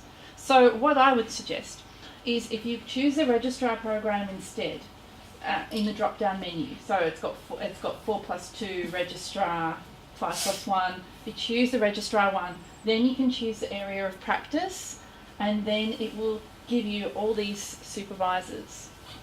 So that's what it is there. So registrar program, and say it was forensic psychology and you live in Rosanna and you want it within 10 k's of home. So you put all of that in and it will spit out all of these. Now that still doesn't tell you are they 5+1 or not. So I mean, look, this is a little bit more work, but I guess I'm a bit of a square, and I just think you should approach supervisors. Yeah, who would have guessed from my logbook Nazi? Isn't that what you called me? Anyway, yeah, you can all call me that now. But if you go through this list and then you click on them, then it will tell you what kind of supervisor they are. So, for example, here, if you see that Kylie Ann Thompson, so it's like she's a forensic psych, fantastic. Is she 5+1? So then you go back to search for a supervisor, put her name in that top bit, and it comes back, and then it'll come back with her and what she is, what she can supervise, and you can see there she's not 5+1. So she wouldn't be someone to approach because she can't be your supervisor. But if you put the next person on the list, who's Nicola, then you see there that she is 5+1. So she would be someone that you could email and talk to, start a conversation about supervision. So it's just one way you can go about it. You might get really lucky, through networking or through your organisation. But if you are either thinking about wanting to approach supervisors yourself, or if you're in a position where it's an organisation that says, yeah, we're happy to take you on, but you're doing that whole, I'll organise it all, I'll organise a supervisor, then this might be one way of finding a supervisor who, that's not, you don't know them yet, you haven't met them yet, but at least it narrows down your field, and you're actually going to be approaching people who are possibly going to be a value add for you. So that would be my Narrowly, just a little bit of extra though. There may be 5+1 supervisors who aren't endorsed. So this would only find 5+1 supervisors that are also endorsed. That's right. But it does. Search for 5. It narrows down and reduces the number of rejection letters you might get if you're looking for someone who has got an interest in a forensic field or whatever. That helps narrow it down. Yes, so these are people who are endorsed. Yes, but I guess it's one way of knowing what field does this supervisor work in. You have to be endorsed to get a pass through ARPA though, don't you? No, not 5+1. What? No, I think we're talking about different things. You're talking about getting approved as a 5+1 supervisor, and Arlene's talking about endorsed as a clinical or forensic. So. Oh, right, okay. So there are a number of 5+1 supervisors who are not endorsed. But if you go back to the find a supervisor, you can go into their details and see what courses they've done. So you might find they've done a Master of Ed and Dev, or they've done a Master of Psych Counselling, or a Master of Psych Forensic. They haven't got endorsed, but they can supervise 5+1. Yeah. I mean, look, you can just send out blanket email. AHPRA's website will let you do that. You can just send one out to absolutely everyone and just see what comes back. That's fine. But I guess I just think from my perspective of, I don't know about you, Sandy, but I get lots of emails between about December and March. Between about December and March, I get tons of emails about, just from 5+1s mainly, wanting a supervisor. People I don't know, and I'm only recently on the register, so I haven't had an experience. Well, I've only been on for a few years, but I still get loads. You just get loads because people do the scattergun. I'm just going to email everyone. Anyone who lives, in 25 k's of Carlton, I'm going to email all of them, and they just do everybody. Can I just ask Neroli, what out of those tons of emails that you receive, what makes you pick somebody? What stands out? I'll show you the email of one of the ones that I did pick, because what stood out for me was that I've only supervised 3, but the 3 who I did, all of them had obviously done their homework, because all of them worked in an education setting, or worked in autism, or worked in a school, and they knew that's my specialty. So I'm like, you've done a bit of work here. You already know that I'm going to be a value add for you. I at least want to take the time to meet you. So that was what it was for me. So so I just think if you give them a little bit of details about your internship, if you already have one, and the client population, that can be helpful. Because there we go. Okay, so this was an email that I got. This was a scattergun email that I got earlier this year. So it was just someone. It's just dear supervisor. So it obviously just means sent to everybody. And this person was wanting an internship as well as supervision. They're wanting someone basically in a private practice who could supervise them. And so she's got all this information about her skills, and I'm flexible to work full time. I can contribute to practice management, and I'm thinking, I work in a private practice, only a tiny bit, and this is not who I am. And I just felt like this person knew nothing about me, and I couldn't even give them what they wanted anyway. So I was just like, okay, delete. So and that's what lots of supervisors will do.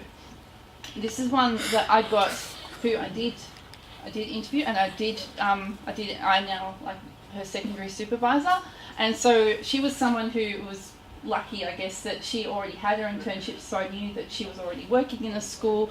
I knew that what she wanted. She told me how often she wanted supervision, and she just seemed very organised.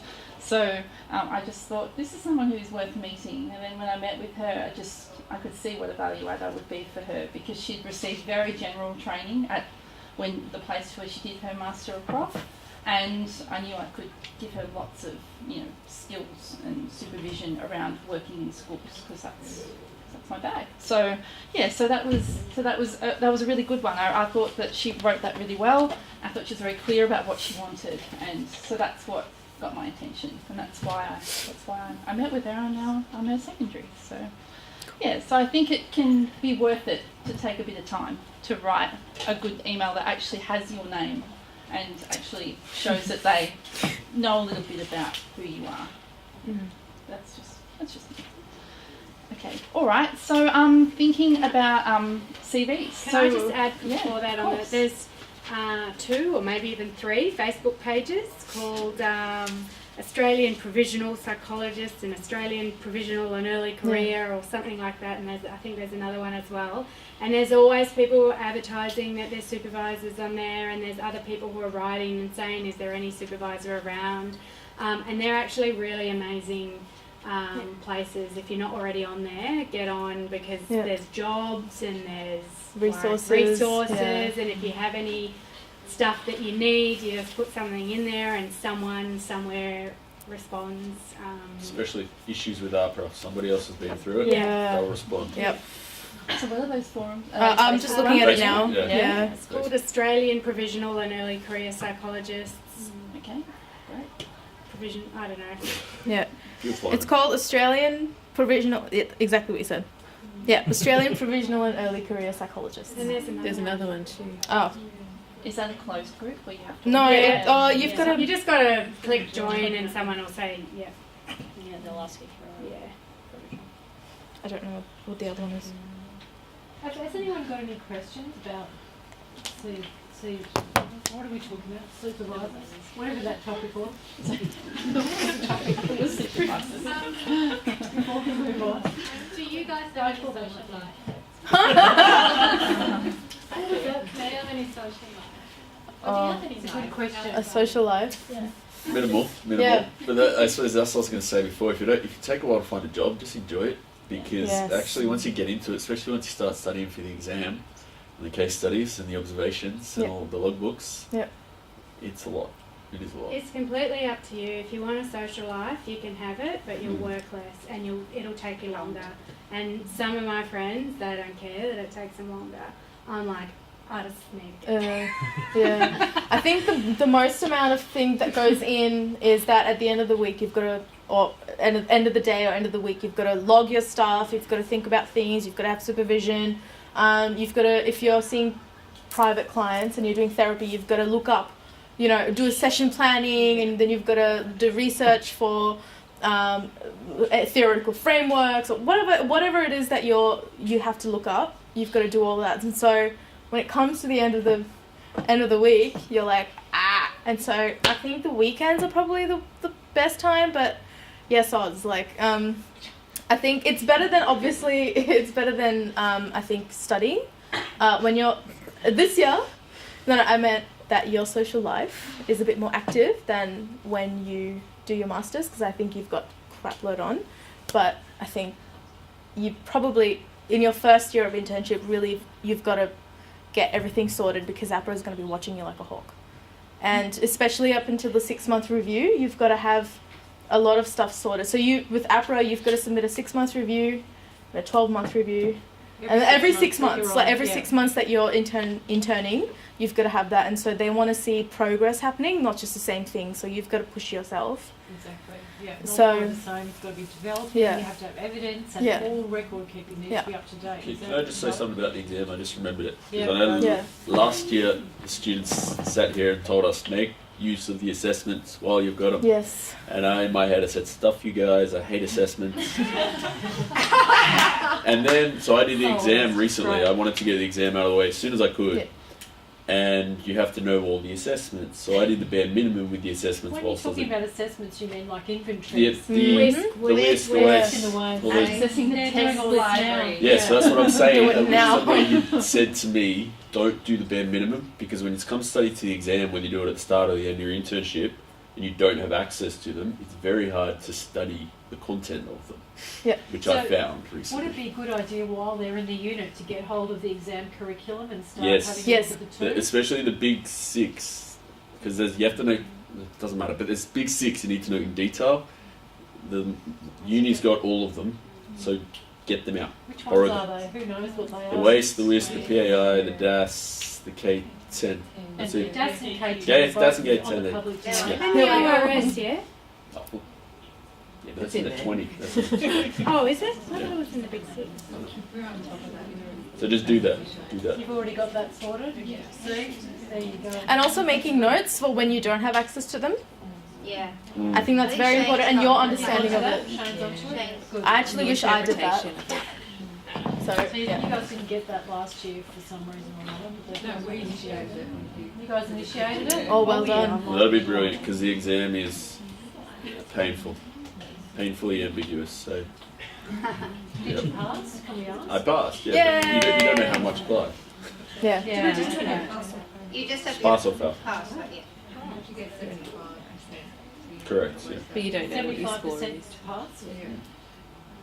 Can I just add one extra thing on what you guys were saying about I've the got a point question too. before about the social life? Yeah. Because I would like to give the opposing side, the opposing argument too about self-care, because I think it's a very stressful and draining transition, and that I think as important it is to push yourself, that it's as equally, if not more important, to make sure you don't push yourself too much, because it feels like it goes really quickly, but at the same time a year is a long time to be running at 110%. So just, I mean, I don't have a life. I've got 2 small kids, so my life's anyway. But just yeah, I think that is worth mention. Absolutely, I agree. Tanya? Yes, I just had a question about the subject before with getting the job. And you guys were saying that a lot of the jobs don't say provisional, or they might not originally be provisional. How do you sell yourself in terms of like doing what a normal site, like a fully registered site, would be able to do, and then you do not very well worded question. Yeah, that's a good question. Like, how do you apply for a job as a clinician, do you mean? Yeah, if you're trying to say, like, I'm provisional, but you might not have said it, but I can do this and this, not that. It's a good question. It's easier if you've got experience. If you don't have experience, you really need to be on top of the admin. And, you know, it's an internship, but don't worry, it's all taken. I mean, I would call them. I called the manager. I had a fair bit of experience, but I still called the manager, the clinical manager, and I said, yeah, I'm just wondering, would you employ provisionals? And she said, oh. And I said, oh, you know, I can do this. I've got this experience. And she said, oh, okay. Yeah. All right, send us a resume. And I would always advise call. Yes, and I think the other thing is that out in the sector they don't understand 5+1, and they don't understand that we are preparing as best we can for workplace ready. So then you build your resume with your other skills, and you say, I've finished a master's at this level, so I'm ready to enter 6th year, and then you sell yourself at that level. So it's not, you're not just a 4th year graduate now, you're a 5th year. And so, and this course is supposedly, if we're doing our job properly, to prepare you for that next step, even if you haven't got heaps of other experience. So that's what you rely on, I think. And I think the skills part, that. Getting your skills as well, like in your resume, in your application, in your cover letter, just keep, I've got this skill and I've got this, you know, competency, and I think that's what they want to look at the end of the day. And then, I mean, I told them I'm a provisional, but they didn't even hear a lot of them didn't hear about 5+1. So I went in and I said, oh, by the way, 5+1, don't panic, like, you know, and so I told them about them. They were like, oh yeah, cool, as long as you know, we know that you can bring these skills in. It's tricky, because like Carl said, Carl had a lot of experience before, but for example, I didn't. So I found it a little bit more challenging, especially when everyone was applying for internship jobs at the same time and everything was just gone and things like that. But I think I think those kind of things are more challenging, but letting them know that you've got these skills and that you're willing to, it's like selling your skills. I didn't even say, like, I didn't even go into 5+1, because I went to about 8 or 9 interviews, and I learnt a lot through those stages. And the first few I went in and they could tell I was really nervous, and that I wasn't confident enough in terms of 5+1, and I knew that they didn't know that, so I was, you know, trying to sell myself. But towards the end, I just, you know, the first question I asked before I went into interviews, do you consider provisional psychs? And if they said yes, I wouldn't say anything until I got the job, and then I'd say, okay, so by the way, I'm a 5+1, which is what I did with my job, and I had other jobs which I got to sort of the last sections in, and that's how I handle it. Because once you bring something else, they're just going to be like, oh, it's just too much work, I'm just going to go with this one that's less work. But they don't know, half of them, most of the people I've come across are 4+2, if anything. I hardly find any masters or doctorates in the sort of places I've gone. So a lot of clinical places, even though you think that they are, but they're not. So they know nothing either in terms of what is required for 5+1. So they need to know, all you need to kind of sell yourself is, do you guys take provisional? So I don't want to waste your time or my time. Yep, okay, great. And then once the interview's over, you sell yourself. You fake it till you make it. That was our saying last year, and it really did work. And then at the end, you're like, oh, except for you weren't faking it, because they wouldn't have taken you if you didn't have the substance. And look, I know that's what you. You don't get through those courses without some substance. That's true. I think the faking is the confidence part, not your actual abilities. But also, like, in experience, like, I had very minimal experience, like, and so I kind of faked. I over-exaggerated my experience of my 6-week social skills class to a very long-term things. But it was the skills I learned, and I was confident in them. I wouldn't have kind of sold myself if I wasn't confident The other thing is too, the team leaders and clinical managers a lot in the public sector, they're not psychs. Yeah. Yeah. So I know my manager, she said after I got the job, she goes, even though you said provisional, she's an OT. She just heard the word psychologist and gone, So when you said internship too, I didn't tell her the full portion of what it entails until I signed on the dotted line. I was like, so this is the internship, it's my job now. This is what you need to do, this is what I need to do. And she was like, oh, so you just feed it to them a little bit at a time. You don't want to send an email like, oh, you need to do this, just tell them what they need to know when they need to know it.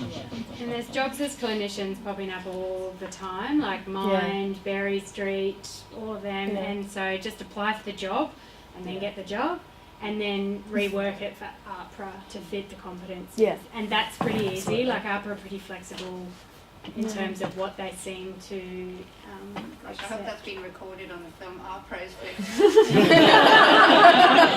as long as you write it in, you know, you would say I'm doing psychological therapy when what you're doing is counselling. Yeah. Right. It's about the lingo, isn't it? Yeah. What they need to hear, so packaging things up in a way it's going to work for you. Yeah. I hope no one from APRA is watching this. Narrowly, before we go on to the CV, would this be appropriate for me to talk about opportunities that they can apply for as placements? So what they would be more like unpaid placements that RMIT and Catholic Care are offering. That be okay? So RMIT and Catholic Care have in the past provided placements for our Master of Psych Counselling students. That program is closing, but basically I went to a lot of our placement settings and introduced a 5+1 to them. Pardon? Who's closing, RMIT or the Our counselling? Psych Counselling. Oh, sorry. I was like, oh, sorry, I think. So placement providers for our closing down Psych Counselling, I basically introduced a 5+1 to them as they've been loyal to our Psych Counselling program for 20 years, and I hate losing opportunities. So RMIT and Catholic Care have opened up, so they still take placement students who are doing specialist courses such as clinical. They've replaced the counselling with clinical, but they miss having a counselling student, and they know that our 5th year is akin to the 5th year of the Psych Counselling, and that you've got counselling skills. So RMIT have opened their placement possibilities now, and they're open to receiving 5+1 applications from 5+1s. But it's unpaid. However, it's extremely supportive in terms of individual supervision, group supervision. You'd be working with other interns or students on placements, and the supervision is packaged into that. It's 2 days a week, so you could still look for employed work around that. They have a fairly rigorous application process though, but I can make that available. And basically, they have mentioned that they would prefer it if you have a primary already, but she said, please don't let them be put off if they don't have a primary from applying, because some of the staff are getting their head around being a primary supervisor a little more now that they're getting used to the 5+1. So that's. So we would find out in primary would they would pay for our primary? No, they wouldn't pay for your primary. What do you mean it's factored in when you said that? If they provide primary or secondary, that's provided. But if you need to find a primary or a secondary, you would have to fund that one. Yeah. And Catholic Care as well. They're usually 1 day a week in a school. Yeah, the bigger schools are 2, but often more often 1. Yeah, and I don't think you can start your first, you can't start an arrangement for internship less than 2 days or something. You need to log at least 17 and a half hours. So you would need, Catholic Care you could add to one of your other ones to get a different age range as well. So those applications are open now as well. So I can give all that information to Neroni and Sandy to put up on the website. They are used to us as a university shortlisting placement students, but we can't shortlist you because you will be graduates. But they do ask for you to seriously look at their requirements and like key selection criteria. They don't want every one in the course applying for their internship. They want you to seriously consider the key selection criteria and whether that's an area that you want to go in. And of course it's a competitive entry. They're looking at clinical students, they're looking at internships from other universities as well. Did you say that was 2 days a week? The RMIT one is 2 days a week. Catholic Care is usually 1 day a week. And Catholic Care really struggle in rural schools to find anyone. So if anyone's living out in the rural areas or willing to travel, Catholic Care really would value that. Do they have assessments? Do they supply assessments? Do you know? Or? The Catholic Care is, from my experience, was quite basic. It was a cognitive assessment and that was it. Oh, there are some cognitive as well, is there? At Catholic Care, and those opportunities came up infrequently. So every now and again when a school would request one, there was an opportunity that went round to all the interns to see, which actually came up pretty, not everyone put their hand up for it. RMIT, there's no assessments. There is one student from last year's group who is just doing assessments at Catholic Care, he told me, so that's interesting. But it sounds like that's unusual. It's more counselling than assessment. Yeah, there's 3 students from last year who are at Catholic Care and 3 who are at RMIT, so they seem to like our students. So that's, they obviously like what the course, the skill set that the course offers, so that's nice for us, and it's good for us to be able to continue building that relationship with them. And obviously, and yourself, Emily, so must be 4, I guess. There's you and 3 others at RMIT, so yeah, they like their Monash graduates. And I'm always looking for more opportunities. Okay, so I just wanted to put this up because APRA have a template for your CV, and so this might be something that you might consider using for your job, but it's certainly the one that when you apply for general registration, this is what they expect to see. Now, all the information is going to be up on Moodle, so you can see the example up there, but this is one of the aspects that they would expect to see. It might be something you'd want to put into your CV. I mean, it's a little different from what David was talking about, but you might consider that this is a bit too much detail, I don't know, but certainly for APRA they would want to see something like this in the CV that you submit to them for general registration. So you have each of the competencies, and then you have what it is that you have done in your 5th and 6th year that demonstrate that you're meeting those competencies. So there's those and there's those. So that did you fill in those pale blue ones yourself, Neroli? Yes, I did. As an example? Yes, I did. Yeah. Okay, thank you. You do this at each report as well, like at the 6th month, you have to be addressing the same competencies and your progress within each. Yeah, of course. Okay. So what do you guys put in your CVs? Like what did you put that helped you to land your internships? I put everything that was relevant to psychology up under headings such as relevant something. So I know this is quite basic, but at the top I would have just a little, I would say, I put a little thing up saying how do I put this? Like, what is my my career ambition within psychology. So that would sort of change based on what I applied to, because at one point I was really desperate, so I was like, but basically I would apply to forensic roles and say my interest lies in forensics and blah blah blah, and I've done whatever, and just like not much, just 2-3 lines or 1 or 2 lines, because people don't have time to read stuff. And I've reordered my my resume based on relevant headings. So I put relevant skills, relevant work experience, things like that right up the top, and then anything else that might even be slightly related to psychology that you've done in the past, that you've worked, and any other role you put it down. But if there's something that's not relevant, just cull it. I think people don't want to see that. And so just put it under, for example, relevant experience or relevant projects or skills. So I put my skills there, and I put everything that I learnt throughout last year. Anything, for example, if relevant professional So certifications, additional something certifications, and I put my PDs in there if I had any stuff. I did assist, so I did that, mental health, youth mental health first aid. So anything that is related to that, just chuck it all in the start and make it very, very clear for your employer to read, because they'll be reading through a lot, and just put it under headings that will direct them, okay?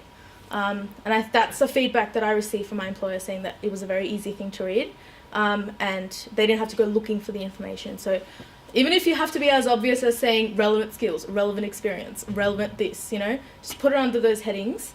Obviously not in a nice way and in a professional way, but that really does help. So it was nice getting that feedback from not just one but two people. So that was a really helpful thing. Yeah. And cover letter. I started applying without cover letters. It helps. It really does help, because you give them a bit of a snapshot of your background and a bit of history, and also I put in my competencies in there, which helped a lot. Competencies. So did you have a list of different the8 and then underneath each heading? No, so I just put them into a sentence. I'm I'm confident in this, and I just listed that. And I also listed interventions and assessments that I was confident in. I use the library extensively. I go beyond the scope that you have to do. I recommend that highly. And I wrote all that stuff. And I just wrote my overall grades and stuff like that.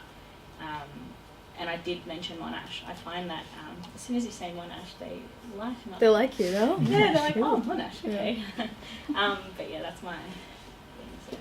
I think another thing that the cover letter does is it sort of tells you a story about you and your professional sort of journey. Yeah.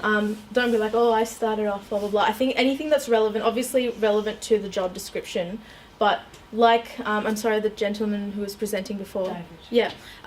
As you were saying before, make it relevant to the selection criteria and tell them not what you did, but how you did it, and say, so instead of, for example, if the job description says experience working with, I don't know, adolescents, for example, you wouldn't say, I have experience working in adults. You say, I've worked at Headspace for 2 years, I've headed these projects, and I run a group.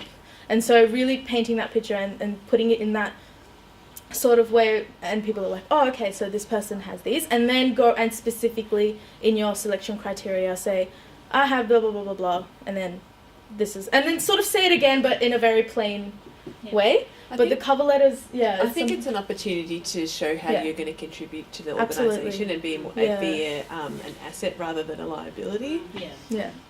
And also dot points. I actually did that off AP's cover letter. I tweak mine a lot, and at the end I've got dot points of what, things that I'm very confident in, and it's literally in dot points. And when I was doing it, I was like, this is pretty funny putting dot points in it, but it seems to be more clear and precise. So it's further, these are my further competencies that will help you, blah blah blah, and then you just put the relevant things at the bottom. I think it's important to embellish the skills that skills, you have as well. I didn't have any direct psych experience before this at all. And so I just really drew out anything that I'd done prior and made it sound like I was a psychologist in that role. And then it was like, once you take me, I will just learn it and I'll do it. Don't even care if you don't have it, just apply and make yourself sound like you feel like you're lying, because the thing is you're not. If you need to do the weights, you'll kind of train in it and you'll do it. That's what we've been taught to do over the 5 years at uni, is that we can do something in the last minute. So if you're kind of thrown into a situation, you can learn to do it. So embellish, I just had everything that we did last year and made it sound like I was the world's greatest CBT expert. And then I got into my first day of therapy and I'm like, I don't even know CBT at all. And then I just looked it all up and stuff. So I think it's really important to just you're good enough to kind of get any job, so make yourself sound amazing, even if you don't believe it. And I also actually made a little video And It was fabulous. I've been told that that's what got me my current position, was this little video, and it was about my journey to psychology. So I came as a mature age, and so yeah, that, you know, if you kind of want to set yourself apart, that was sort of my little thing that I sent in. It was just like a little home jobby about great. why I wanted to be. Yeah. No, it's Post it on Moodle. Post it on Moodle. yeah, very. Instead of you sitting on a horse going, hello. It's very embarrassing. My journey. 40 copies. It was your idea, so I think you should keep the IP pretty close to the chest. Well, it would be embarrassing to show. But this is the kind of thing where I just like sold my soul to these people, and I didn't even really have any experience or. I mean, I have life experience, and Hang on a second. Yeah. She's very understanding what her experience is, like majorly. No, but I think everybody has that. Like, you work in Yes, Macca's, I you have to know. deal with Yeah, difficult true that. clients, you Yeah. have to, Exactly. you know, deal with Yeah. money and time constraints. So I feel like you can turn any story into something. Well, you can, because it's about packing down to Yeah. what's the skills Yeah. of a psychologist Yeah. and how they'll learn those skills elsewhere. And I kind of made it sound a bit like a heartthrob type. But anyway, like that. So if you if there's kind of like a weird way, yeah, and people like it because it's also like if there's anything technologically savvy that you can do, where entering into a new space, the government's kind of trying innovative things. So if there's any apps or, you know, stuff that you can do that's technological, the kind of world of psychology is like, yes, yes, yes. So if you can put anything on there around telepsychology, mental health care plans are all going to be covered by telepsychology from November onwards. So, Thank you for that. That's good to know. you know, it's all big apps. It's the rage. So if you can make yourself look good by... Yeah, that's a really good point as well, because I think there's something that you touched on, and I think you were speaking about that as well. If you don't have much counselling experience, you take your roles in other jobs and sort of say how that has shaped you to be a psychologist, or how those skills will come. So before psychology, I was working in student services, right? And boring job. But I said, you know, dealing with student complaints, or like the way you spin it, or like, you know... But how many counselling micro skills would you need in order to talk exactly. to those students? And you wouldn't You're not really sitting think in of the that. counsel room doesn't mean you're not doing Exactly. that same thing. And Absolutely. I made triad sound like it was a real... Yes. Yeah, me too. Same. Yeah. Just milk Like it. weekly Just milk therapy everything. Yeah. Well, actually, on that note, don't forget, the thing is, as you learn a skill or you're developing a skill, it starts to feel like common sense to you. Yeah. And unless you document as you're going along, like as you're doing the psych assessments, the vocational assessments, document how you handle those situations. Because when you look back at them, you think, oh, surely everyone knows how to do that. Yeah. And surely everyone knows how to build rapport. But these are skills that are now part of your repertoire that feel normal to you. But you've got to remember to describe them. Absolutely. And also for those, Pick out buzzwords what- like yeah. empathy and rapport that everyone throws around, to actually be able to articulate how you can do that. Yes. Because otherwise it's just like all people are going to say they can listen and they're empathic. And so, But you can think, I've got nothing to offer because it now feels like Yes. second nature to me. Yeah. But you've developed those skills and those Yeah. competencies. And a lot of, I think, employers like the fact, for example, I took couple of years off, and they like experience, and they like the fact that you've taken your time to think about it. So I actually put it in, when they asked me, oh, what was this gap between your 4th year and your 5th year?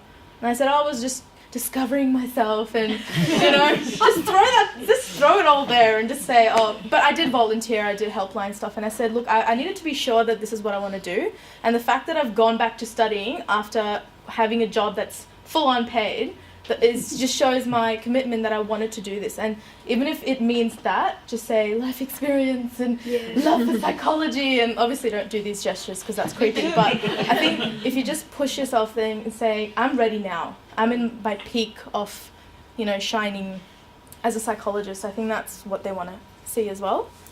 So that's, yeah. And I think that's something that I got from the interview for the 5+1 course.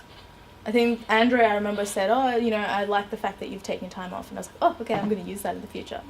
So, yeah. Yeah. Not that I'm saying that that's what you need, but I'm saying you just twist your Twist your experience. story Yeah. to be like you're an expert. make a video And writing then course. be an expert. What do you think, Carl? You haven't said much for a little while. I was putting you on the spot. Well, I was a bit different because my cover letter was, look how awesome I am because I did all this stuff. Yeah. Carl's awesome. But the one thing I would, not that I think I'm awesome, I was trying to tell them I was awesome. The one thing I would say is just the cover letter, I always have pictured it as make the reader want to know more in the sense that, oh, I'd like to interview this person. Yeah. Now, don't be generic. I imagine it's easy to fall into the trap of generic competencies. Is what makes you stand out? Why do they want to interview you opposed to the other 5 provisionals for this role? Even if you don't have professional experience, find something to spin or find something, even if it's a special passion about a particular area. So they go, yeah, I want to interview them. Because once you get to the interview stage, then you can show them how good you are. And dazzle. What else did you guys include in your CVs perhaps that might have got the attention?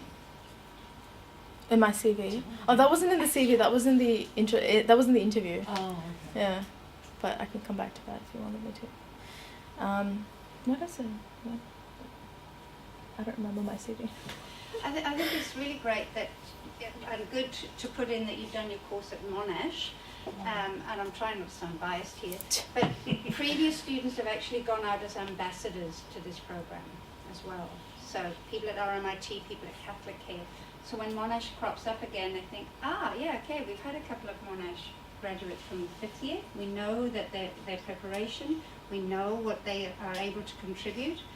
So, I mean, that you guys have started laying that groundwork, and the students before you, and the graduates before you, and the graduates before you, to make sure that the Monash name is, is well regarded as well.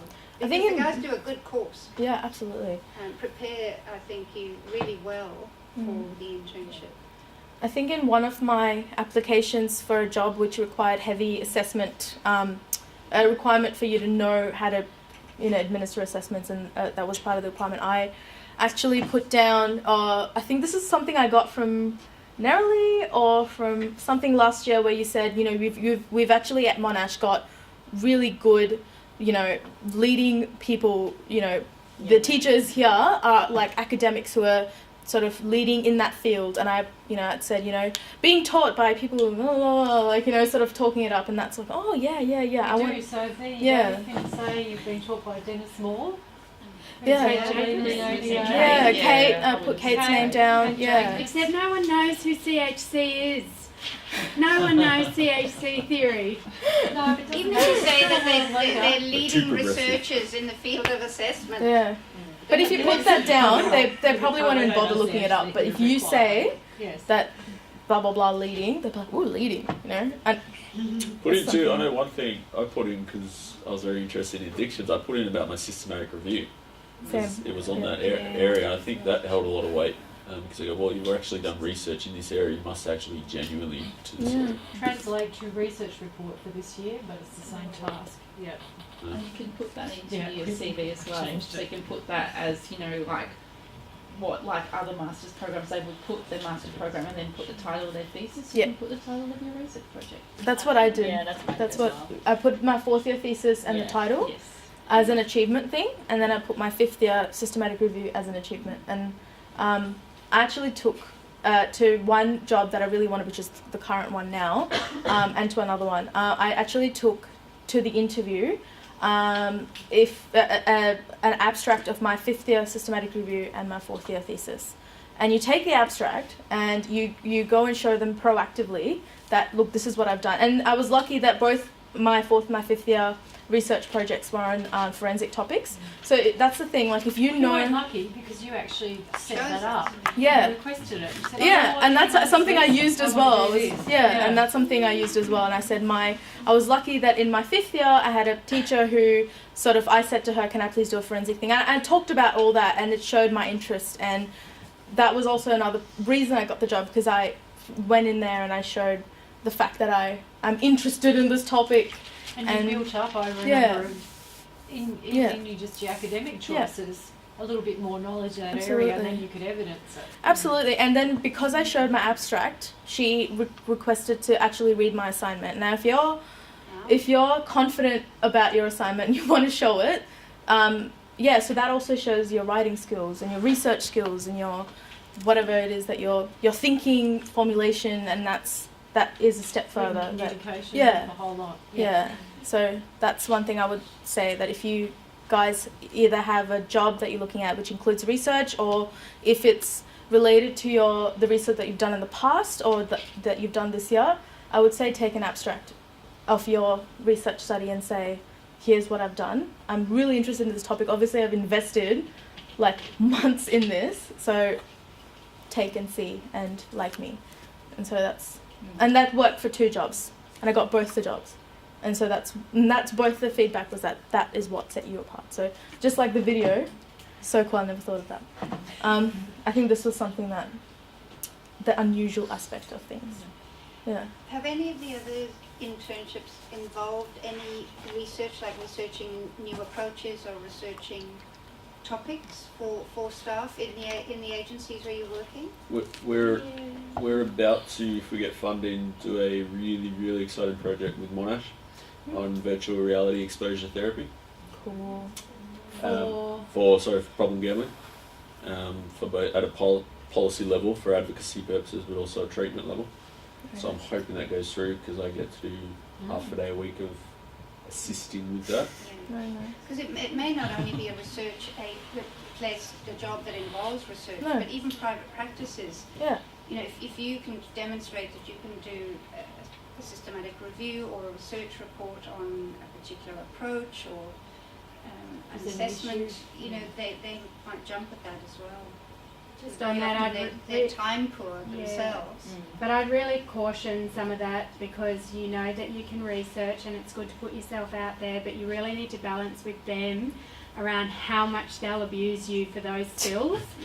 And you need clinical hours, you need to see clients face to face, and they will take you, and you can log some of that, but you can't log it all.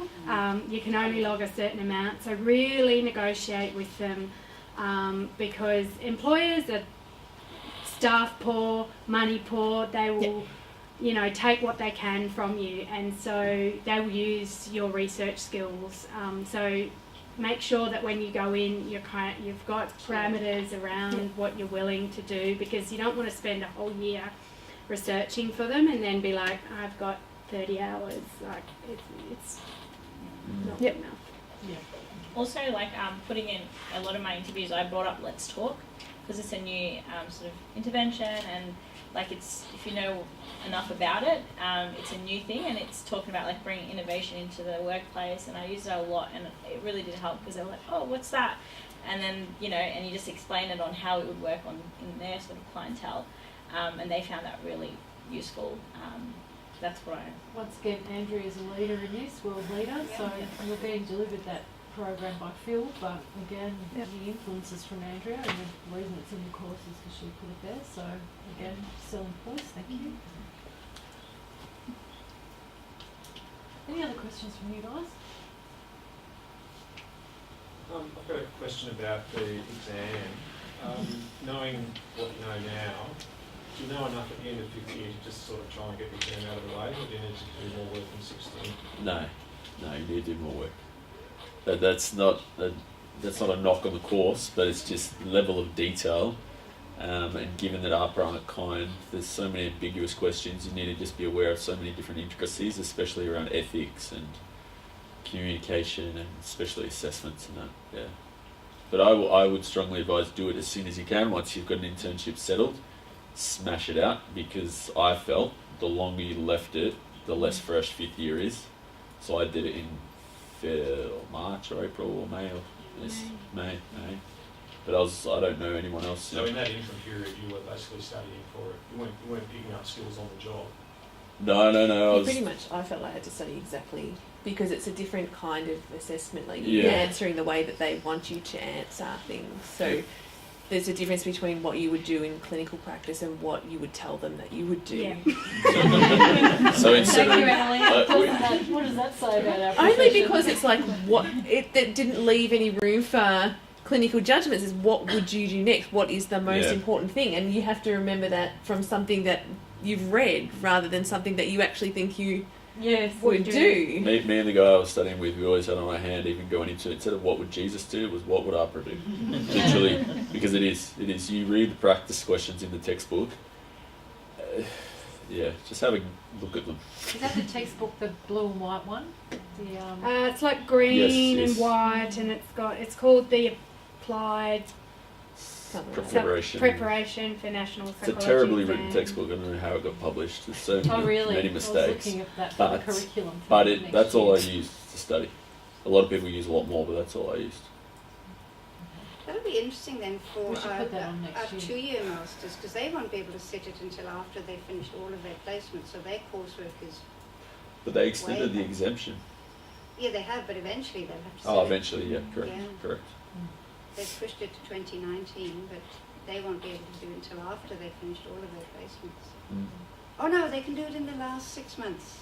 Sorry, I think they can. Yes, so probably halfway through the internship is not a bad time to go for it. All the students I've supervised did their exam really early, and I think that was because it was before they got too much of a client Busy. load, and you know, when they were still sort of learning, still doing a fair bit of observation, and they've all reflected to me that that was a really good move. So they've all done theirs around that May, April time, and just studied really hard when they felt they had more headspace to study for the exam. I mean, that's just a very limited sample of Carl and 3 students of mine, but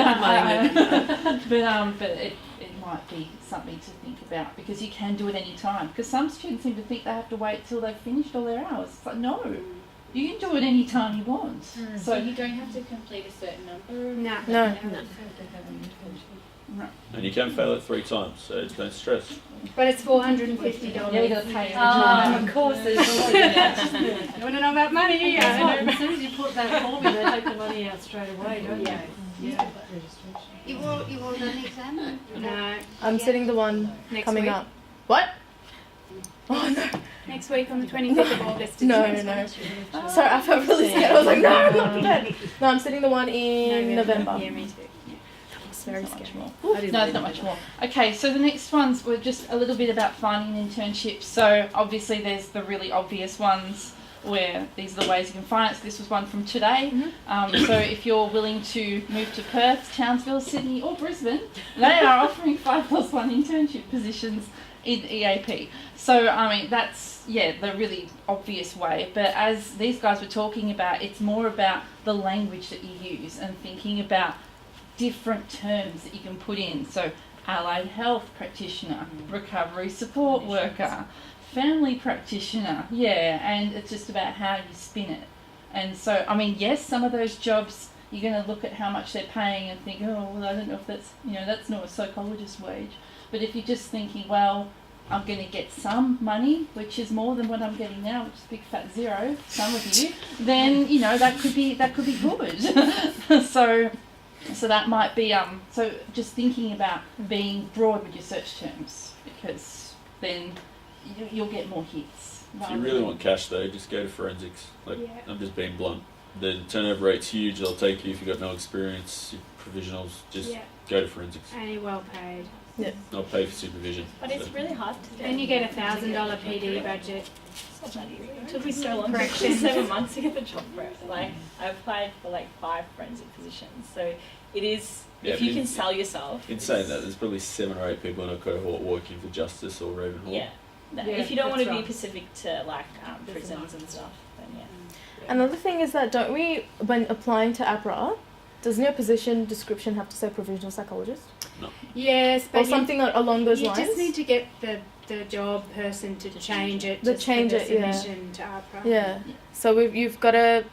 I'm not at the top of my head. I'm not too sure what that is, but when submitting it to APRA, the position description has to be named something else that's appropriate. I had to do that for the registrar program too, because I was working as a so school counsellor, and they're like, it doesn't sound like what a psychologist does. I just went to the school and said, can you just change it to school psychologist for me, please, just for APRA? And they just printed out another version and signed off on it. Even though all the position description is exactly what, you just have to name it differently. Yeah. But you can even change the position description. If you go to your boss and say, I need this for the paperwork, unless they're a real asshole, they'll do it. For sure. So that second point up there is just if you're interested, there is that Child Protection Vacation Employment Program, and I only put it up there now if you're interested because it is paid, it is in child protection, but the applications close mid-September, so but it's over summer, so it might be something that you do while you're waiting for your internship. It might be something you can pad your CV out with as something else that you've done.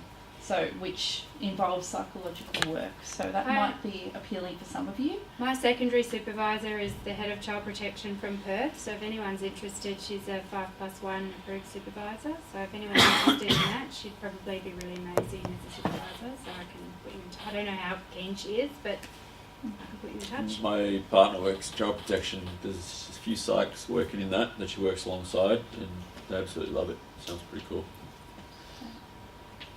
And like these guys were talking about is just going to conferences and symposiums. And I mean, last year the APS conference was in Melbourne, so how lucky were these guys that they could just get in with all these psychologists. The next one's not till next year, which is a shame.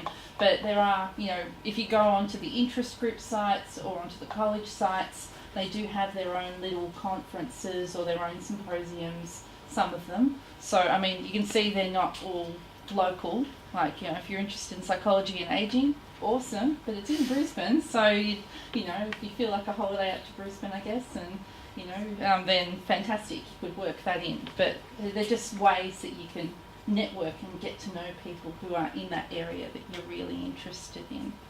And also training courses like CBT. I don't think I would have been able to go off just what we learnt here in order to get through. So I've done CBT, ACT, Schema, and for anyone who wants a really amazing thing, emotion focused therapy with Melissa Hart. She's amazing, and the course is really good. So that's another one.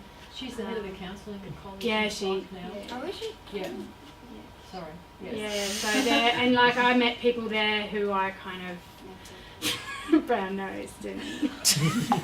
The reality is that as a psychologist, you've got to keep doing all of these extension things and PD every year. Yeah. So it just means you're starting early. Yeah. And building up those networks. And when you start early, you have to do PDs, like you said, to get your knowledge up. So I think you'll pretty much complete most of your PD, required PD hours in the first 6 months. Yeah. Well, I've got most of mine done anyway, because you don't, it's like stabbing someone and trying to stab someone in the dark. You can't do that. You've got to have the lights on and your eyes open. But So now the interest groups also run events. Yes, some of them. So if there's an interest group that you feel that you can, that's where you want to go, you can join as a student member. That's expensive. Yeah. But you can go onto the interest groups. You don't even have to be a member to see what events that they're doing. aspect. It's only the forums and there's specific stuff you have to be a member. But you can get to just their basic interest page, like that psychology and ageing, and it's just on their page. Yeah. It just says it there. This is coming up. Absolutely. I'm aware we've got about 3 minutes left. Yeah. I'll just quickly, so look, you can go to professional organisations, they cost a bomb, but if you have an inheritance coming your way and you feel like you want to spend it on an internship where they'll do it all for you, there you go, 18 grand, you can do that. If you're willing to move to Sydney, 13 grand, fabulous. So, but there is that, so you can that is an option if you've got access to huge funds. Community agencies, they might take you on as a student, they might provide you with supervision, but you won't necessarily get paid. And it might be, as Carl was saying, and I think Tash as well, you just talk about being provisional psychologist. I like the idea of educating the public about 5+1, but maybe pragmatically, just talking about it in a mysterious provisional psychologist way and educating them later. Yeah. If it's going to get you through the door, then, that's... I guess we need to be pragmatic too. Okay, and just very quickly, I just want, where are they now? What are they doing? So this is what last year's group are doing, and I'm like, they're both there. Okay, lovely. So you can see, there is an unknown because some people didn't answer my email, so I don't know what they're up to. One person didn't complete the course, but you can see that the majority are actually doing unpaid internships. and a third of them are doing a paid internship. Most people, from what I could gather from when they emailed me back, they're doing a combination. They might be doing some paid, some unpaid. That seems to be the most common combination. And in terms of where they've gone to all sorts of places. So, you know, the majority, or at least it's fairly evenly spread between private practice, counselling, NGOs, forensic and schools. And then there's like 2 who are in sport and 2 who went into community health, and 1 in CAMS and 1 who's in an organisational setting. But yeah, so you can see there's a lot of variety in where everybody went, and I'm really hopeful that all those unknowns, all 5 of them, did find something. But it was really encouraging that, you know, so many people did respond, and it was great to hear that, you know, that's great, so many Neroli. of them found an internship, 1 or 2 internships, and obviously you guys also, you know, were really successful in the ones that you found that were actually in areas that you're interested in or have a passion for or just curious about. I think that's wonderful that you were also successful, but others were too. And last year's cohort said that they felt that they only got to hear success stories, and that they sort of, so I think these guys have provided you not just with the successes they've had, but the challenges as well. So I really want to thank all of you for being so generous with your time and so open with, just and honest with everything. So thank you so much, guys. Thank you for and can inviting everyone us. please clap these guys and show their appreciation. Thank you so much. I'd like to say thank you to Eileen for all the background work that went into organising this. Absolutely. And Neroli, and thanks to you guys for your attendance from 6 to 9 p.m, which is a late, long day, and for the energy and everything from you guys' questions today, and hopefully it's been of use. Yeah. Can I add one last thing? Apart from the 5 that were actually able to make it, 3 or 4 others would have loved to but couldn't. Kate is doing an internship in sport. So what I want to do, and she has offered that we can give her email contact if there's anyone interested in chatting to her. So what Malia and I are putting together is a Monash ex-students Facebook page for sort of networking around, you got an internship in sport. So we'll ask everybody that we know to sign up to that. Right. And so you can just hop on there, and we'll call it Monash Psychology Students or something. We haven't got any further. But then that's the way you can kind of tap into this kind of resource sort of ongoing if you need it. So stay tuned, Malia and Leah. And we've got some tips from past students who weren't able to make it. That's going to be up on Moodle, so you can read. They're both really long documents. Yeah. They put a lot of detail into it, so you can read those. There's a video from a past student as well, and the CV, the APRA, which I talked about, is going to be up there too. All these slides, and at the end there's some feedback from undergraduates, which we don't need to read out, but if you look at the slides, you can read them in your own time. Just feedback from about 6 or 8 past students. So it's all there for you. So I'll make it all visible and download it all and enjoy it. I'll send you the link for the RMIT yes. internship and the Catholic Care internship. Great. They both close, I think, at the end of September. Thanks, everyone. Thank you.